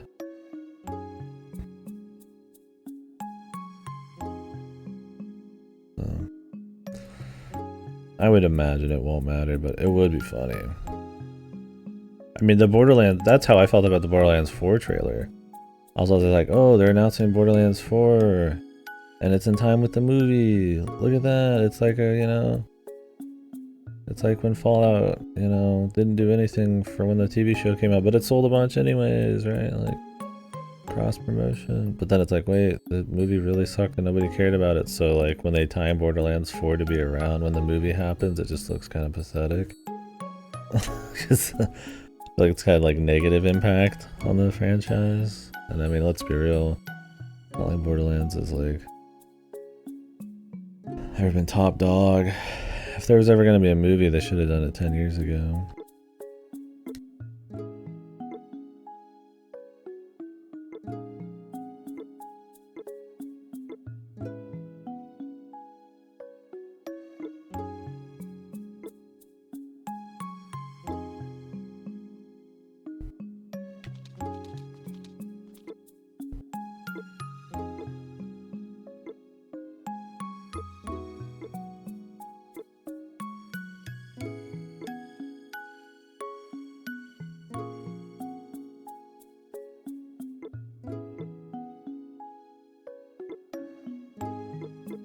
$50,000.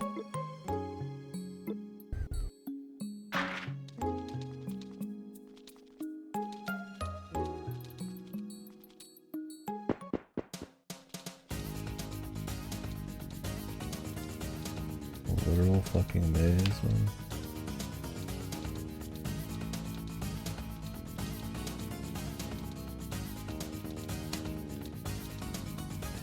Randomized.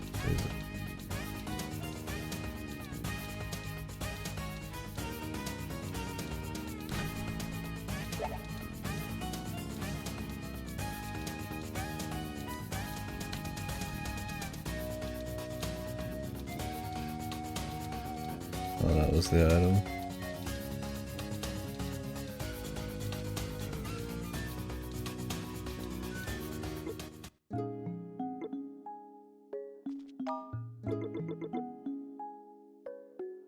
Huh? What the hell do I do with this? Oh, this was first localized in 2018? Oh god, it sounded like, it reads like a script that was localized like in 2008. There's one item on each tier, need all three.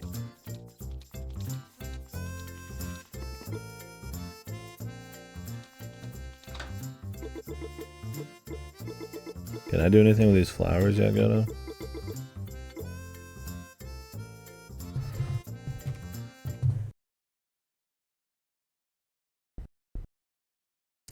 I don't know, Borderlands just to me seems like a case of if you consider their entire everything that's been happening with them and how a lot of their games are like failures, like their Battleborns and all that, and their Colonial Marines, and I mean, what have they been doing lately? I think they publish a little bit. But anyways, they're not putting out many huge hits after huge hits. That Borderlands to me seems like their cash cow, right? And what happens when something is your cash cow, then the heart's not in it, the ideas aren't in it, like, you know, it ends up being like a crappy, cynical thing. And to me, it's just like, that's how Borderlands kind of feels. Like, oh, it's just another Gearbox is in trouble, time to break open the glass and make yet another Borderlands. When will that ever stop, right? And you could argue, oh, Nintendo makes a bunch of Zeldas and Marios. It's like, yeah, but there's also a quality level there and like freshness sometimes. Where it's like, I don't see that or hear that kind of reception from Borderlands, and you don't see as like an entire company them putting out like a whole lot of crazy stuff. So it just comes across as like more desperate, and maybe that's just my, you know, wrong view on it. But I can't imagine, especially after they sold themselves and then got bought again, because they got sold to Embracer and then they got bought back by 2K, right? And then it's like, you know, they're only doing that for Borderlands. Like, I mean, what else do they even have? It's like, it's hard to be like, yeah, you know, I'm sure this is just, damn, we really want to do Borderlands 4. It's probably like some bullshit, right? Yeah, for sure. It comes across as like, I mean, I don't blame them for making another Borderlands, but I don't care. I'm not gonna be a part of it for sure.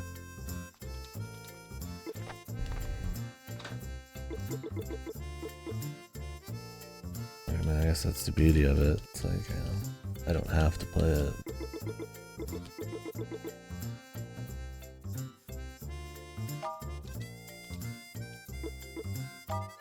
Yeah, I can't imagine it would go super well in the long run.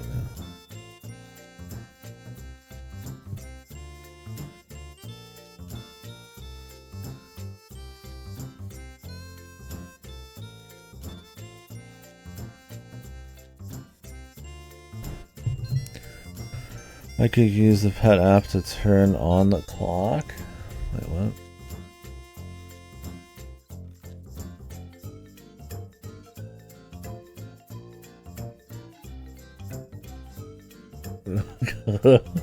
This guy is coming across as the needy needy bastard, but he's doing it on purpose. I missed your comment.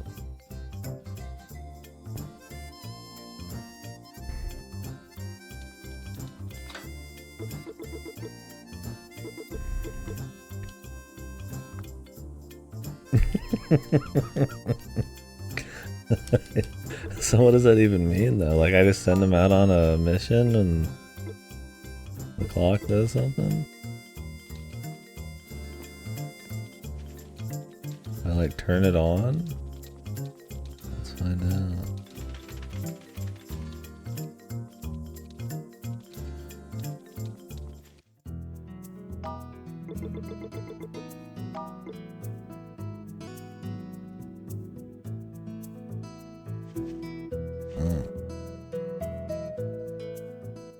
Oh, well, I mean, that's what time it is on my computer.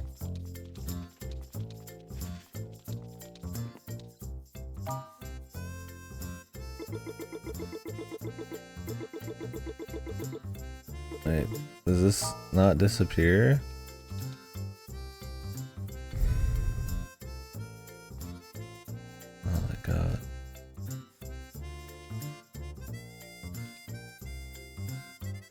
Okay, well, if you needed to know, I can even set a fucking alarm, dude. It moves my character every time I try to do it. I don't know why it says sand. Sand day.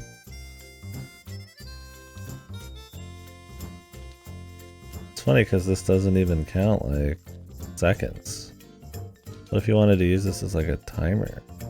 You'd have to swap to this version. And then it's like not digital, so it's like a slight pain in the ass because I can't see the minutes as easily here.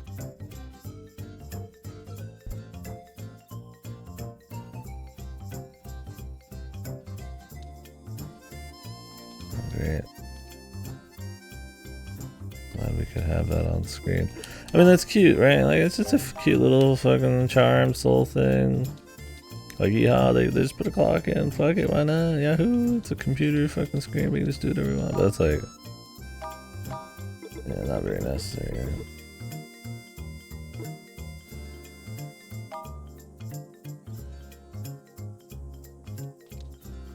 Oh yeah.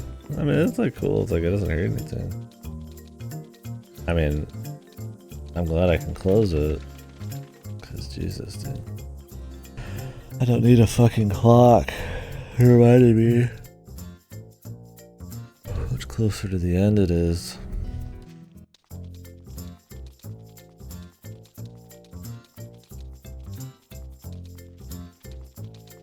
I'm waiting to see if my brother wants to go do something.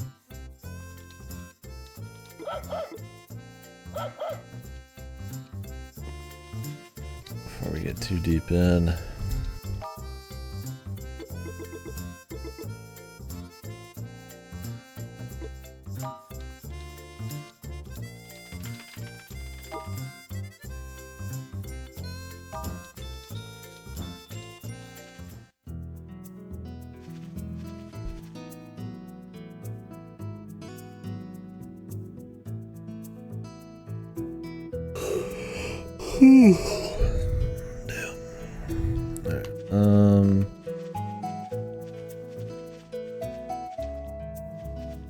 So I've got the fire.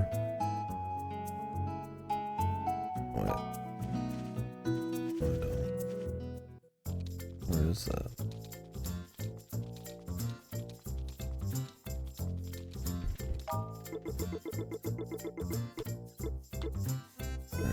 They're like super far down the screen, I guess.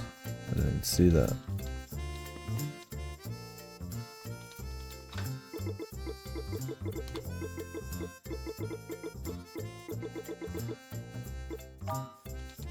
The penguin lore.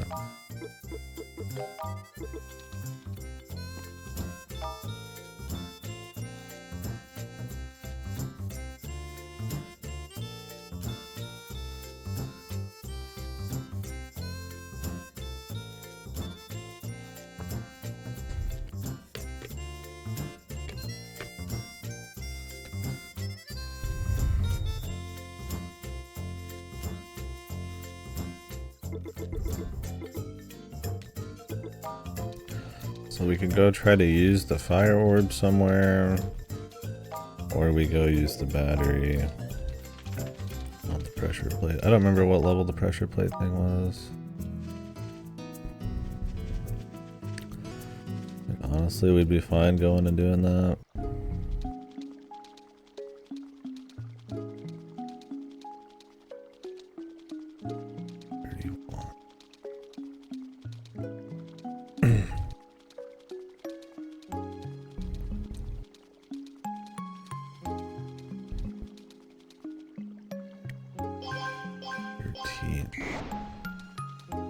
This could be one.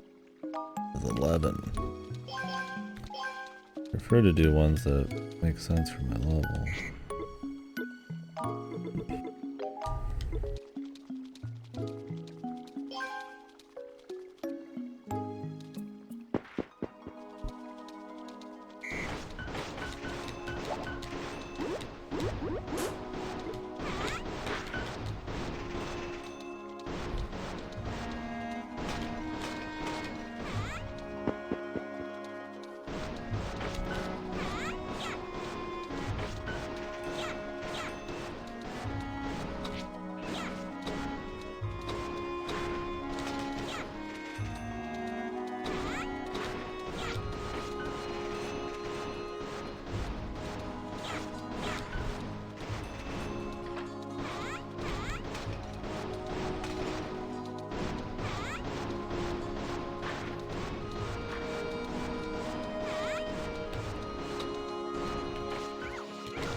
touched too many times. Bad rating.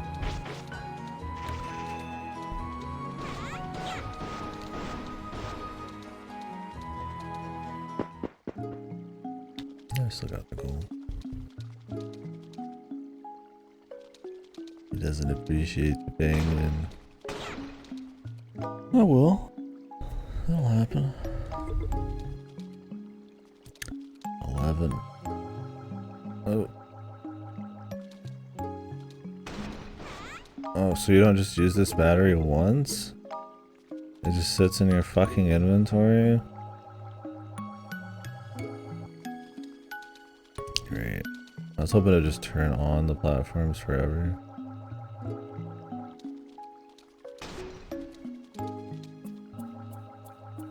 There's another magnet one I need to do in the fire zone.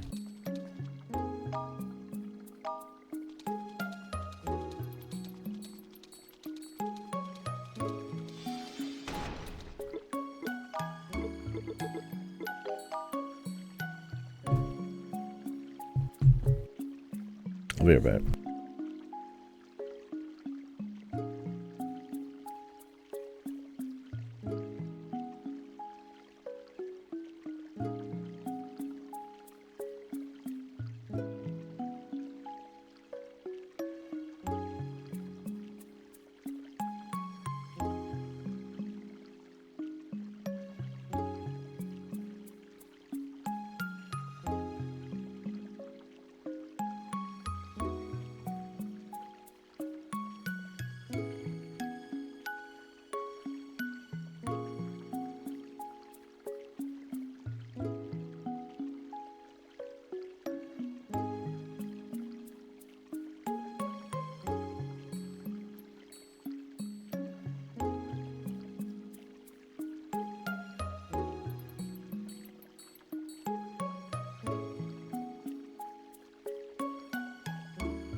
Alright.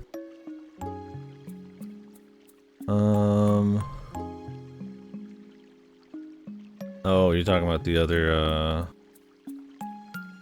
items you get? Oh, really?